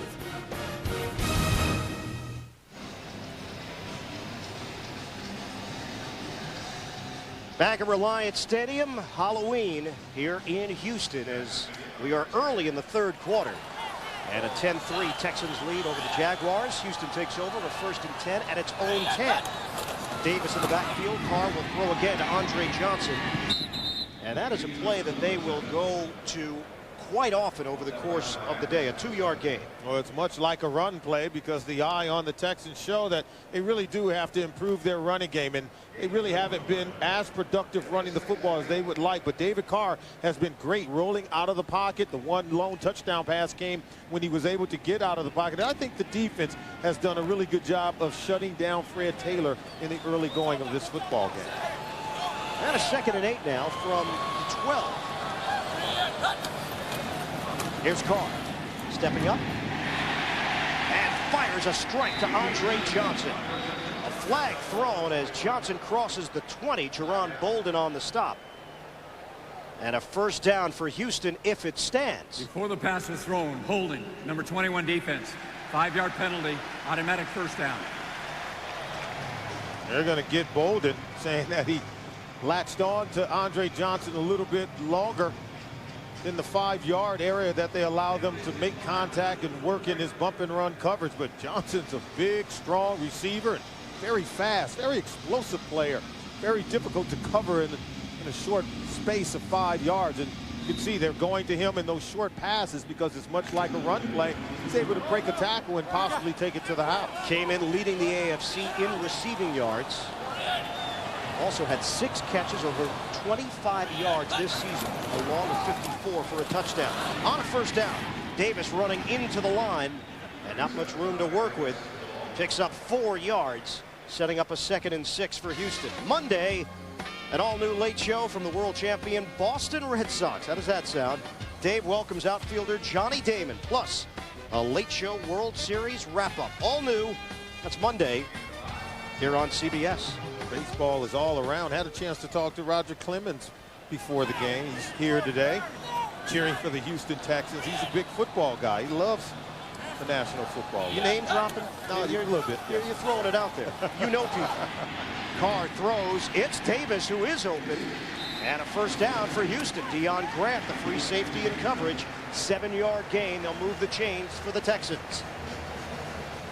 Well, this offense, they really do have it going. You see they're not able to run the ball very effectively, but these short passes to Andre Johnson and Dominique Davis, they really work on 1st down much like a run play. And they're able to convert 3rd downs and create situations where they can extend the drive. And that's why they're doing a really good job moving the ball here today where they lead in time of possession.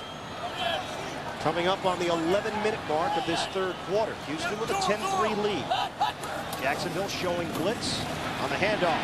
Davis cutting to the outside and slowed down as he was trying to make a cut to the perimeter. Dwayne Washington along with Peterson out there, a 6-yard gain. See, a 6-yard gain on 1st down creates a 2nd and 4, and that's when, as an offensive coordinator like Chris Palmer, it leaves you a great flexibility in terms of your play calling, and now you could expect them to counter with a bootleg or a waggle with the quarterback, working the play side one way and then coming back another, trying to get behind the linebackers with some play action passing. Line of scrimmage is the 40. Motion man Billy Miller on a 2nd and 4 for Houston. Play action. Carr has the time. Carr throws. Wide open Corey Bradford. To the 35-yard line. Carr continues to show off his gun of individuality. Rushing early on 1st down. On 2nd down, you're going to get play action, so you have to hold your water. See, Aiken-Adele doesn't get the proper depth. That allows Bradford to get way behind him in order to catch this ball. And there was so much room in between the linebackers and the safeties because the linebackers were crowding the line of scrimmage, expecting a run play. Carr, 19 of 23, 206 yards and a touchdown. A 1st and 10 at the Jacksonville 35. Here's Carr on the give. Dominic Davis. It really does start with your ability to snuff. Now you know they have to throw the football, so you can be more disciplined in reading your keys and not bite toward the line of scrimmage on play action. And that's really where I think this defense tends to get in trouble. We know they're very aggressive. They like to get up to the line of scrimmage, but sometimes teams can use it against them, and then they can hit that play action pass. Houston driving at the 9-minute mark of the 3rd quarter on 2nd and 10. Carr flushed out. Carr throwing on the run. Lunging attempt. And it's incomplete. Billy Miller extending the arms. The tight end unable to haul it in. Carr would have liked to have had that throw back because he had gotten out of the pocket. Jacksonville had lost containment on the play, and he could have bought more time for his receivers to get open. Decided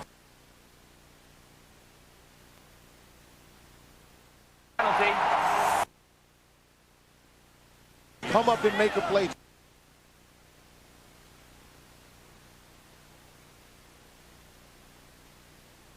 Yardage here on a 3rd and 10 if they want to add to their lead.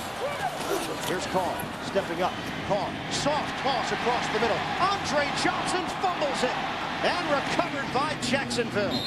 Donovan Darius. That is his 4th fumble recovery this season to lead the NFL. Billy Miller is slow to get up, and Johnson coughing it up. Jacksonville needed to make a play. They do on defense. Washington Jordan.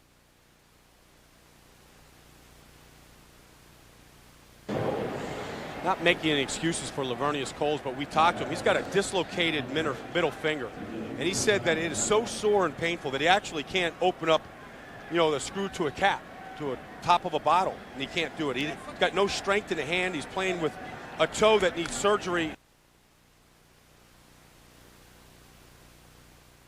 3rd down. You could see he just couldn't move on that play, Troy. You know, you go to the problems that Kurt Warner has had with the snaps down there near the goal line before the half ended, and then the one where Mike Cloud recovered. And let's not forget, Sean O'Hara is not playing in the game, who is their normal starter. He's in a hospital because of a leg infection, and Wayne Lucier is the starting center today, and that probably has a lot to do with why there's been some problems. So the Giants have been a bit shaky from the end of the 1st half till now. Face 3rd down and 17, trying to keep the Viking pass rush away. Not easy to do. Kurt Warner overthrows Jamar Taylor, and that'll bring up 4th down. So the Vikings trying to get back in the game. Randy Moss looks like he's ready for some contact with Culpepper. And a good series there by Minnesota defensively. And you know, the Giants offensively, what they've gotten into trouble is they've continually faced 3rd and long situations. They've only converted.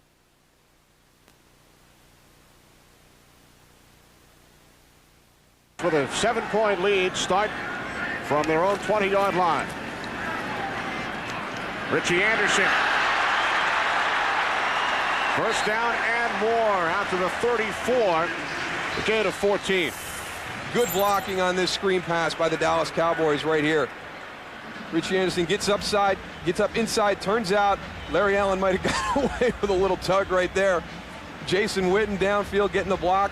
And it was designed because they had the receivers out to the right. Everybody gets concerned. Vinny looks out to the right on the slants and comes. Still ready, looking to crack the plane of that Tennessee defense, which has been so tough to run on. Johnson now with 11 carries for only 19 yards.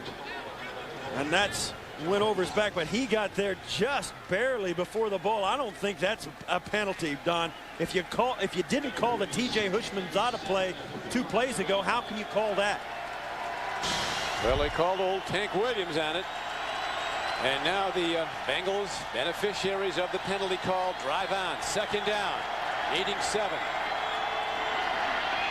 Johnson and those Titans will not give up the big run. They have been prolific in run defense today. You talk about Rudy Johnson and Chad Johnson, what a huge part they are. These are their numbers from a week ago in the Denver Monday night game.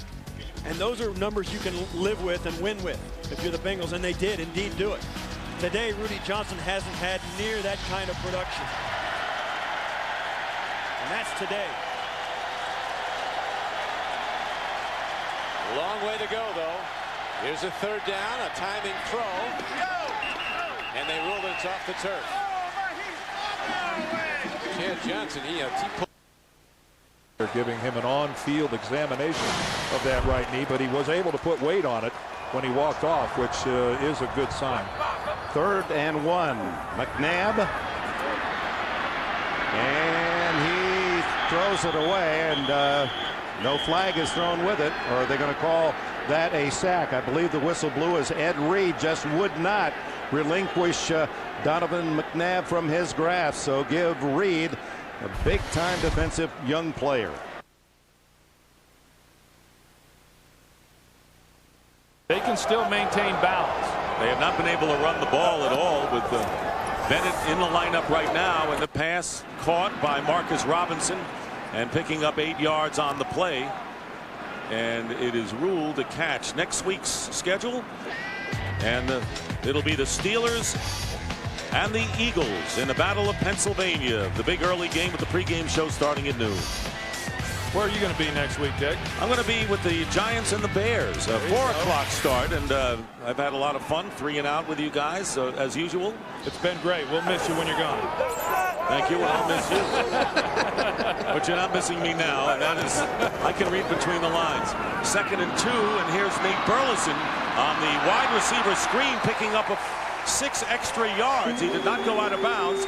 Winds up in midfield, gain of 15 as we go to James Brown for a game break. Hey, Dick, after a 43-yard pass penalty against Detroit, Dallas not giving up. Vinny Testaverde on the keeper takes it in. Dallas now ahead 21-14. 7:48 left in the 3rd period to play. Back to Dick, Troy, and Chris. Well, Cowboys sure battling to survive at home. Coming in with a 2-4 record. Giants 2 games behind the undefeated Eagles. 1st down at midfield, and on the draw play, Michael Bennett, and he'll lose a couple of yards, maybe 1 when it's all said and done. Jabril Wilson coming up from them. On the other side, Arizona head coach Dennis Green, he was defiant. He says his team can win in these elements. He needs this team to run the football and play better defense. He likes his team's chances. Ronnie, back to you.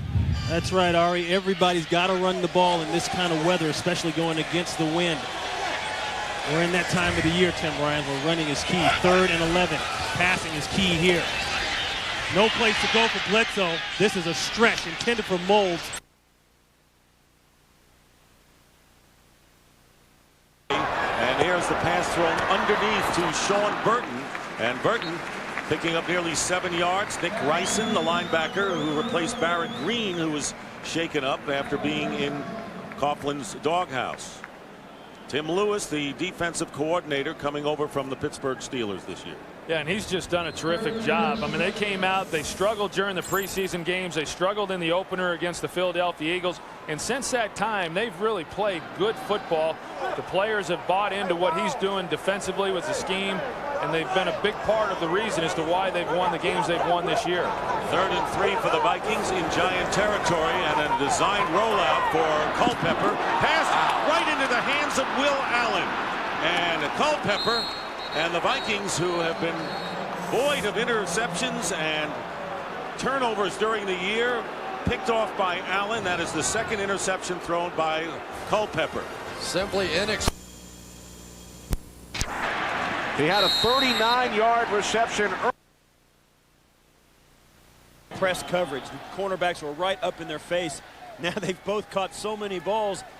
they're backing off, and the defensive backs are giving him plenty of room, don't want to get beat deep, and they've been getting too much separation with that press coverage. And a quick update on Macy's caught 8 for 85 after that last one. Here's Chris Brown thrown back. 7 points, and the Cowboys looked like they were going in to extend their lead, and Dre Bly came up with another, a very athletic interception to start this drive. So the Lions look to capitalize on that interception. 4 wide receivers from the 37. Keep it up. Volek has led them down the field on a nice drive. They seem to have their emotions back where they belong. They start to put the passes where they belong, and he gets one to Troy Fleming, and he heads into the end zone. Uncovered, a 13-yard touchdown play. And the Titans take back the lead. Absolutely an impressive drive, Don. They did everything right. The play-action passing game was the key. Fleming banging heads all day, caught one right down the middle of the field, and then on a 3rd and 3. That penalty, the 9th, called on the Lions. Cowboys have committed just 2, and Harrington's pass is batted down by Greg Ellis. That's what Tony was talking about. These guys are not getting to Joey Harrington on the pressures and the sacks, but as they get close, they're getting their hands up. Greg Ellis is going to get a push. He knows he's not going to get there, but he knows that Joey Harrington is looking right out his way. Comes in, gets his hands up. I don't know what Stalker McDougal was doing right there. They had changed the play at the line of scrimmage. I don't think he got the audible because he obviously didn't realize that there was a pass on in that situation. You don't turn the defensive end loose. Yeah, that's all you can do sometimes, Moose, when you're throwing them short passes, is try to get as much push as you can to get your hands up, try and knock a couple down. On 2nd and 15, pass is caught by Kevin Jones, but Terrence Dillman was right there to make the tackle, gain of just 2. So the Lions facing a 3rd down and 13. Penalties and special teams miscues have hurt the Lions today, but that's kind of been offset by the 3 interceptions they've come up with deep in their own territory. Yeah, if their defense was not taking the ball away, this would be a long afternoon for the Lions because they started this game without Roy Williams, their big play receiver. The other guys have stepped up, but if that defense was not generating turnovers, they'd be way behind right now. Harrington on 3rd and 13 makes the connection with Bryson, but Dexter Coakley, just huge. I mean, he's a big man that eats up double teams. He loves what he does. He brings a good presence and an attitude to this defense. And Clinton Portis hasn't had any holes inside to run all day. 6 defensive backs for the Packers on 3rd down and 5. Washington complete. And lost it as he went down, but now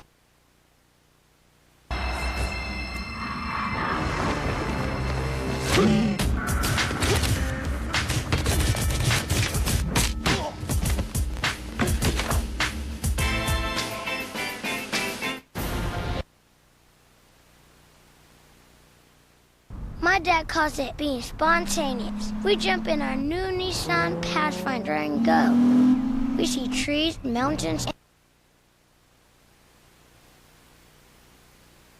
Chris Brown of Tennessee has already rushed for over 100 yards today. 2nd year back out of Colorado for the Tennessee Titans. They did get a 1st down. I think. Let's see. Are they going to measure? I think Mike Carey just called him off to measure this one. Mike Carey, who lives in the San Diego area, who is our referee today, who's refereed Super Bowls as a snowboarding manufacturer's job in San Diego of all places. Can you believe that? I think they got it. If he can sell surfboards, it's like having a surfboard place in Tahoe. We don't want to.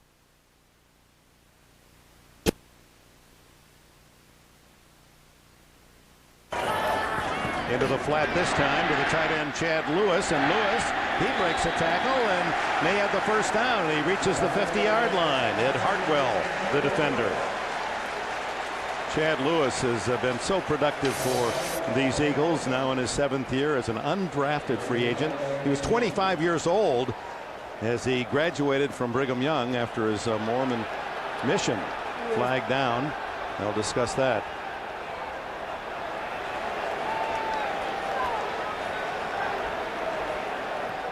At the conclusion of the play, personal foul. Defense, number 92, 15-yard penalty, automatic first down. Well, the aforementioned Kemoeatu guilty. Back to Chad Lewis as they mark it off. Lewis's mission was in Taiwan. He's fluent in Chinese and Spanish, and last year called the Super Bowl. He was the analysis on the Super Bowl telecast that went to China. Worked on his Chinese for 2 weeks. Very obviously bright young guy, an interesting one as well. And what I loved about that play, Dick, he didn't take the easy way out and step out of bounds.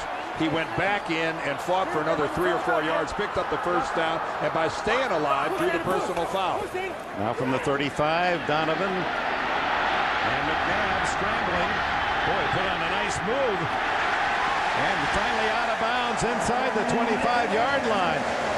Terrell Suggs, was faked out of his shoes as McNabb faked inside and took the outside route. Well, first of all, it's all Donovan McNabb until they start playing the song with a little help from my friends. Because watch the blocking he picks up as he makes a break towards the far sideline. Right there is one, right there is two.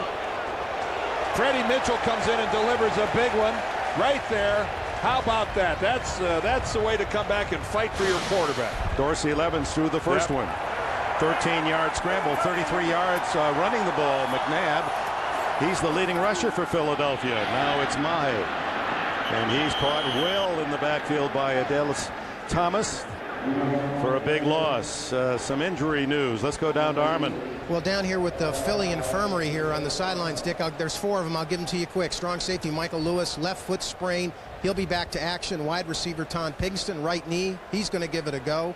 Rookie defensive back J.R. Reed, right hamstring. He is gone, out for the game. And Jerome Mayberry, the guard, left calf injury. He is out as well. Back to you. Wow, the Pro Bowler at right guard Mayberry out. It is an infirmary. Lewis has returned. He was on the field the last Baltimore possession. A loss of 3 on that first down run. McNabb going deep toward the end zone, and Owens, and boy, was he shouldered away from the ball on a solid defensive play by Chris McAllister. They've not tried to work McAllister's side of the field with Owens. They've been going after Gary Baxter. And Chris McAllister, their number 21, told us if he had his way, he'd be singled up on Terrell Owens the entire game. In fact, he'd like to do that with every top receiver from the opposing team. Baltimore doesn't do that. They just leave him on one side of the field, Gary Baxter on the other. But Chris said, hey, if I was running the show here, I'd lock up with their number 1 guy every week and try to shut him down. Love that kind of confidence. Yes, you do. Pro Bowler a year ago. He's got an interception for a touchdown this year. They throw back to this side again, incomplete. And again, McAllister had taken away the sidelines. Greg Lewis was the target, and that takes us to the end of the third quarter. Philly 6, Baltimore 3. Second round pick out of Ohio State. Loss of 4. Back to about the 16-yard line. We mentioned earlier about Priest Holmes coming into this game. He basically was the number 3 touchdown scoring team in the NFL. Really He's up to 2 now. Yeah.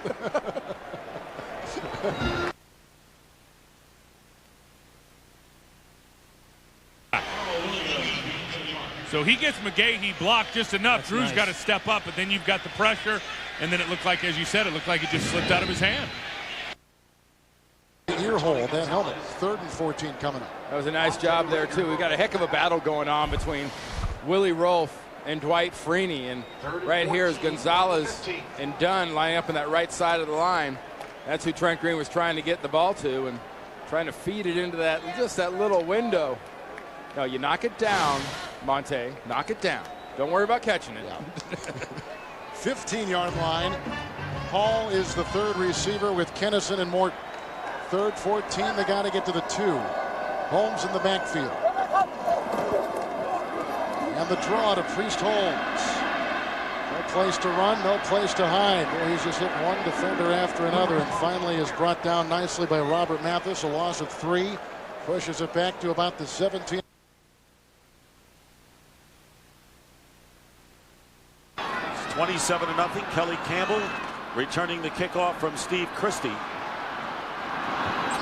And out of bounds with a flag down at the 23. There's the flag, as a matter of fact. And I mean, it has just been one of those days for the Minnesota Vikings. They should have never gotten out of bed. This has just been embarrassing so far.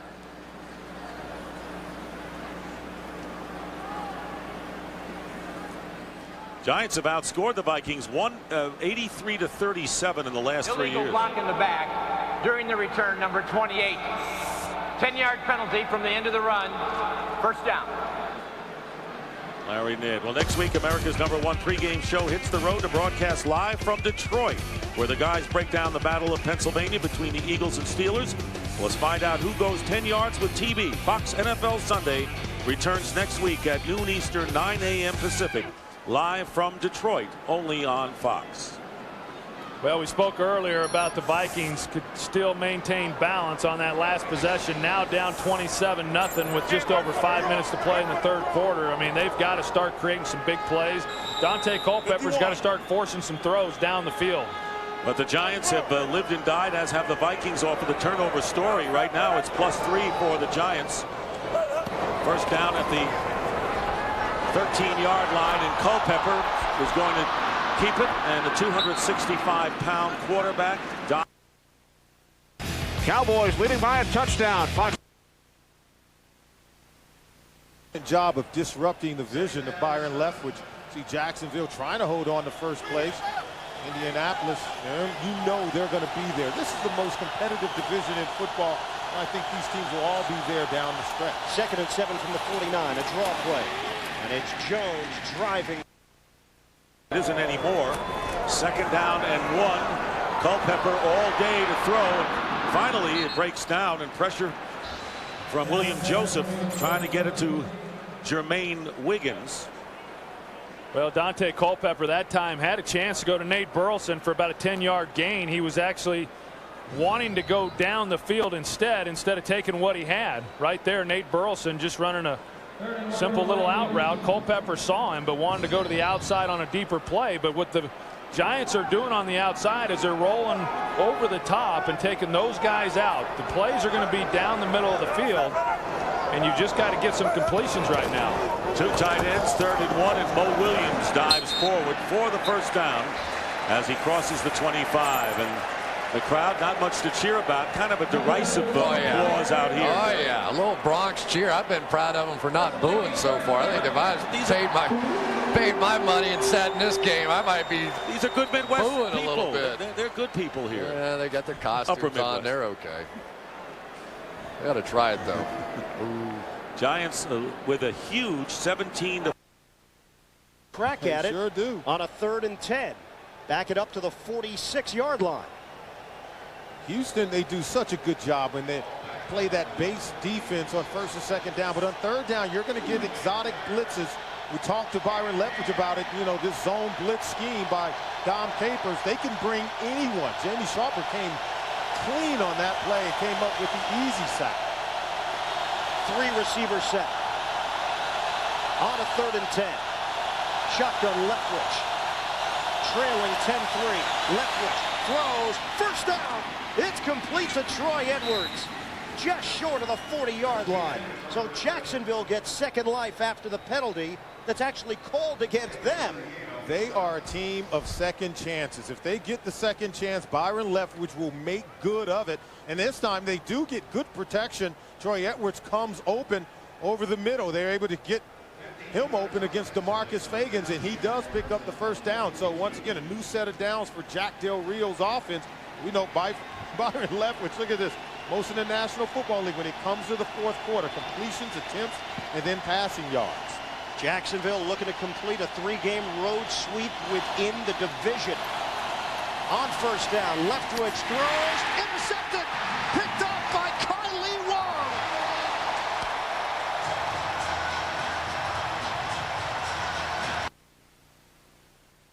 First down.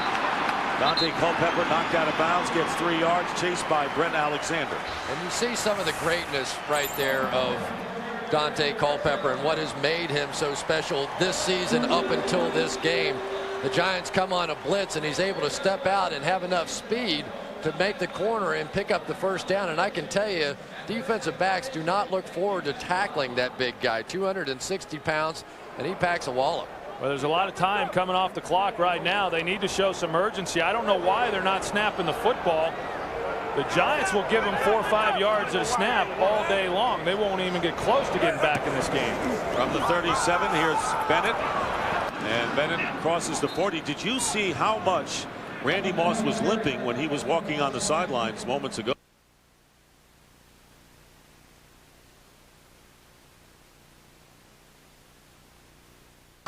They've been attacking. They've been aggressive for Dick Vermeil. They come out with 2 tight ends, 2 wide receivers. They're treating them a little bit differently, but to the Colts, it's the exact same offense. And when you have safeties thinking tight end, you've got wide receiver thinking 6.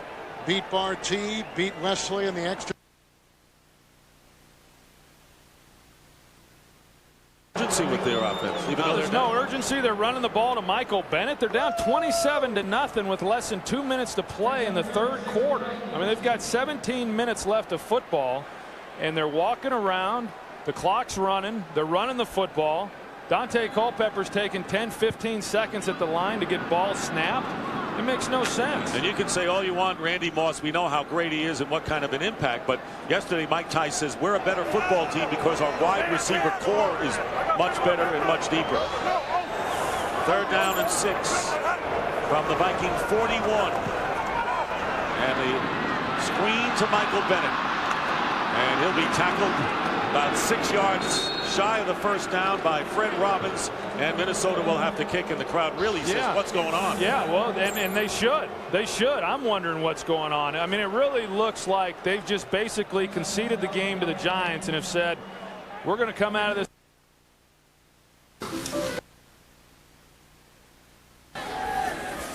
Almost took Laveranues Coles' face mask off. He jammed him so hard right at the line of scrimmage. That's going to do it for the third quarter. 15 minutes of football remaining here. It is the Redskins trailing Green Bay by a score of 27. They're showing some life. We'll be right back.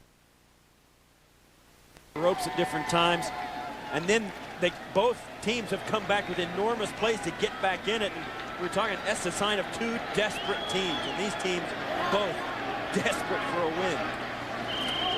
But that was about a 6-inch window, that pass he got to Hushmanzada, the 61. That was good coverage, but he got it in, set up the touchdown, and now a long ball by Volek. I tell you one thing, he can air it out. And that was a stomp and go. Derek Mason trying to run the out. Yeah, they went on to lose 7 of their last 10 games last year after starting out the year 6-0. Kind of an Olay block there by Bo Williams as well. Here's Michael Cloud, who scored a touchdown moment.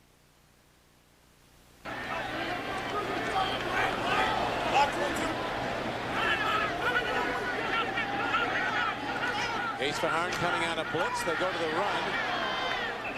Somebody got the chop shot on Chris Brown. He looked like he took a shot to the head, and does bounce up. Looked like he was going to bust through for a nice little gain and got hit right up top, knocked him right to his knees.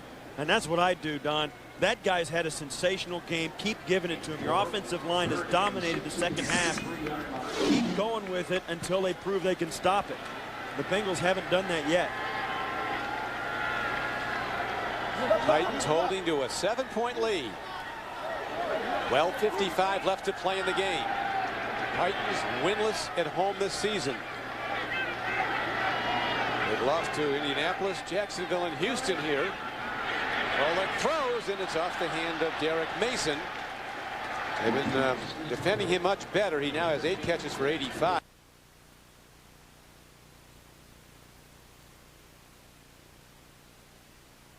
Stone Tires. The incumbent party has stayed in office. When they have lost, the incumbent party has been out. Good news for John Kerry right now where football is concerned, but the Redskins trying to get something going right here. Clinton Portis powering his way inside the 40. Aaron Campbell makes the stop, but Portis gets 7. Offense needs a play. And they've completed a couple of over-the-middle passes to Laveranues Coles to keep this drive alive. But the Packers are set to go deep on it because they're jumping those routes, and it's just time to put this ball down the field. And second is short. On this side of the 50 is a good time to take a shot. Redskins go big. Royal, Cooley, and Sellers all in there. Cooley is the H-back. Portis alone behind Brunell. Portis will get the call. Gets through the line of scrimmage and inside the 30. Kabir Bajabiamila makes the stop, but Portis gains 8 more. Portis is saying, let's go. Getting the rhythm going right here. Let's keep. In Bertrand Berry. First of all, he doesn't bite on the action away. Gets upfield. Now watch him run down Willis McGahee and collar him. Wow. He did the monster mash on him. Boy, what a leader he's been for this defense, really for this whole football team coming over from the Denver Broncos. Bounced around the league, originally a 3rd-round pick from the Colts in '97. Mormon sends Williams all the way back. Williams. It's just solid running right there by Clinton Portis. Mark Roman with a tackle, but 9 more yards. Boy, and that is all Portis inside, too. Just incredible balance, being able to make people miss right at the line of scrimmage and keep the feet moving. You see, they get Green Bay going one way, and he cuts back, bounces off a tackle. He gets so low on his cuts, it's hard to grab anything. 2nd down and 2. Gardner again, the lone receiver down at the bottom of your screen. Portis, the workhorse right now, getting the call again. Dives forward, is going to have the 1st down around the 17-yard line, gain of 3. Well, this is the Redskins' game plan, is to run the football, control the clock. But when you're down 13 and Brett Favre is on the other sideline, I mean, it's good keeping the ball away, but they need touchdowns. Joe Gibbs and his staff looking on. Gibbs making the play call. And that's all he's doing is being poised So and the play was patient. over. Personal foul, number 98 defense. Oh. At the distance to the goal, automatic 1st down. That's John Henderson on the personal foul. So now Houston looking pretty with 8:35 to go on the 4th. Stanley, who's looking pretty, looking like Michael Vick on the option play. But let's. And Mark Brunell was under pressure, got it away, but couldn't find Cooley. He had 1 split second to see the pressure and unload the ball. All he could do is just throw it out there. He gets whacked on this ball. I mean, the pressure comes here. Boom, he had 1 split second to see it and to throw it. They haven't had many open shots like that today.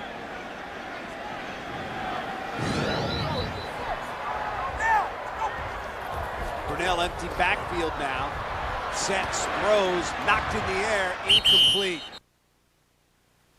Left tackle, a 3-yard gain. Derek Ransom along with Mike Peterson to bring him down. Now, if you're Jacksonville, you have to stay calm. Be poised. I know you maybe sense the game slipping away, but it is still in your control with a little more than 7 minutes to play. You have to get a stop here, force him to kick the field goal, and then you get the ball back to Byron Leftwich. You expect good things to happen, but first you have to do your job first and keep Houston out of the end zone. 2nd and 7. Line of scrimmage is the 8-yard line. Carr looking to throw, rush coming. Carr under heat, throws, complete. Andre Johnson took a shot from Grant, held on to the ball. The penalty is declined. You'll take the result of the play. He's so strong. You want to get the ball in his hands whenever possible.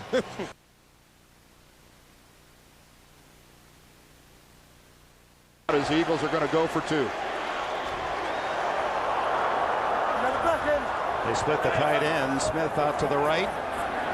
McNabb rolls to that direction, stays on his feet, and throws incomplete.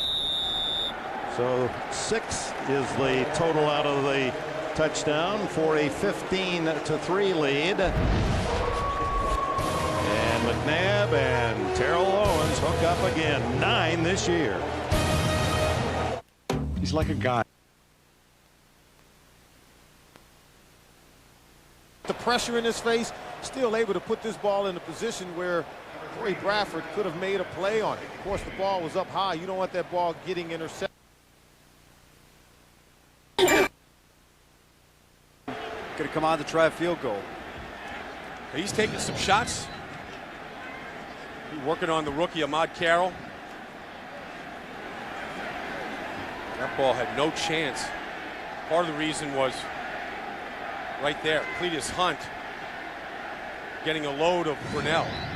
Ola Kimmerer made his NFL debut last week, 2 out of 2 for the Redskins.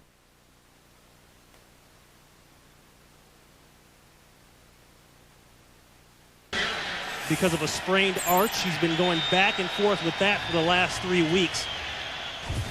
And Travis Henry, to be honest with you, I feel bad for him. He's a 1,300-yard running back.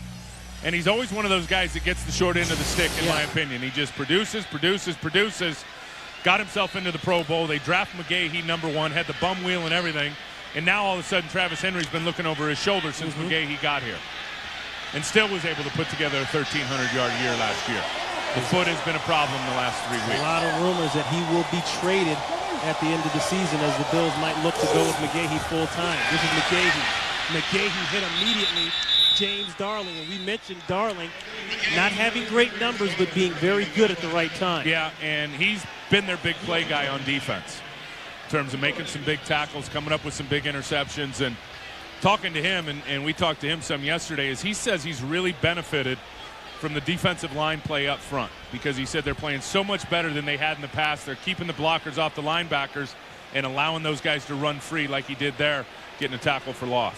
And Buffalo's had enough at this end. They'll head down to the other end, let the clock run out, and that will be the end.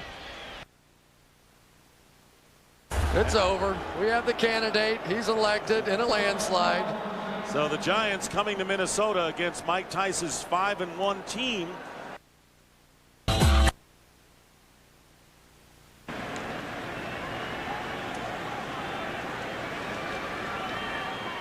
They didn't gain a whole lot on that one. Looks like they might even lost a little bit. And he Testaverde today, 2 touchdown passes, 3 interceptions. Cowboys leading by a touchdown, facing a 3rd and 1.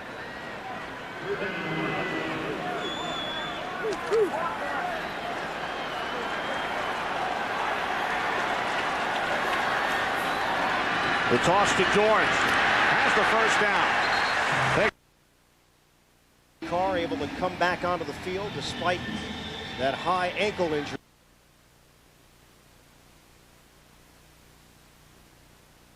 So what do you think, sweetie? See-through? Hit by Cato June and brought down inside the 5. And he's got a gain of about 11 yards. So that will make it, I think. Let's see, yeah, 1st and goal. It almost doesn't seem fair when they get the man advantage, and a lot of this is just by formation and motion. You saw Kansas City lined up initially in one formation. They moved Gonzalez to the 2 tight end, tight wing kind of formation, brought Morton in motion. They've got the man advantage, and from there on it's all downhill for Priest Holmes. 9th play of the drive. It began back at the Kansas City 37-yard line. Holmes back there with Richardson. And 2 tight ends, Priest Holmes. And he dives into, he's down at the 1. He landed head first at the 1, and that's where he is. 2nd down and goal. He's about as close as you could physically get to the end zone without being in the end zone. Watch the hit with the flip. Watch the ball. Ball comes down right there on about the 1-foot line. That's Sanders again flashing in there, putting that flip on Priest Holmes. Bober has come in as a tackle eligible. So now basically 3 tight ends. It's 2nd down and goal at the 1. And Holmes trying to dive in again and stopped again. No way. Doss was there. Thornton was there. Was the ball turned over?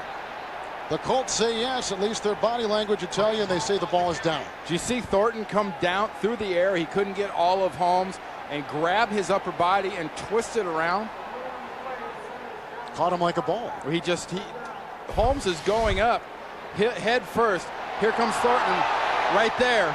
Watch Thornton. Holmes goes up. Thornton goes up. Doss comes up. Thornton grabs his upper body in his helmet and pulls him around. That's why Holmes didn't get in. That's just guts. That's not game plan. No face mask, just good, smart football. 3rd and goal from the 1. And now flag is thrown. And they stop the play with 13:11 to play in the 4th quarter. That's going to be, it might be up front on Indianapolis, and it's going to go from 3 inches to go to 1.5 inches to go if it's half the distance. And from 3rd down to 1st. Encroachment. Defense number 75. Half the distance to the goal. Remains 3rd down. 75 is defensive tackle Larry Triplett. Well, that's a matter of semantics. You just pick the ball up and put it right back down where you had it. You can't get any closer. Holmes has fumbled already today inside the Colt 5. So now 3rd and goal at the 1. Watch the pad levels and watch the power from the left side of this Chiefs offense. It's Tony Gonzalez on the move. And Priest Holmes with the Richardson block is in for his 3rd touchdown run today.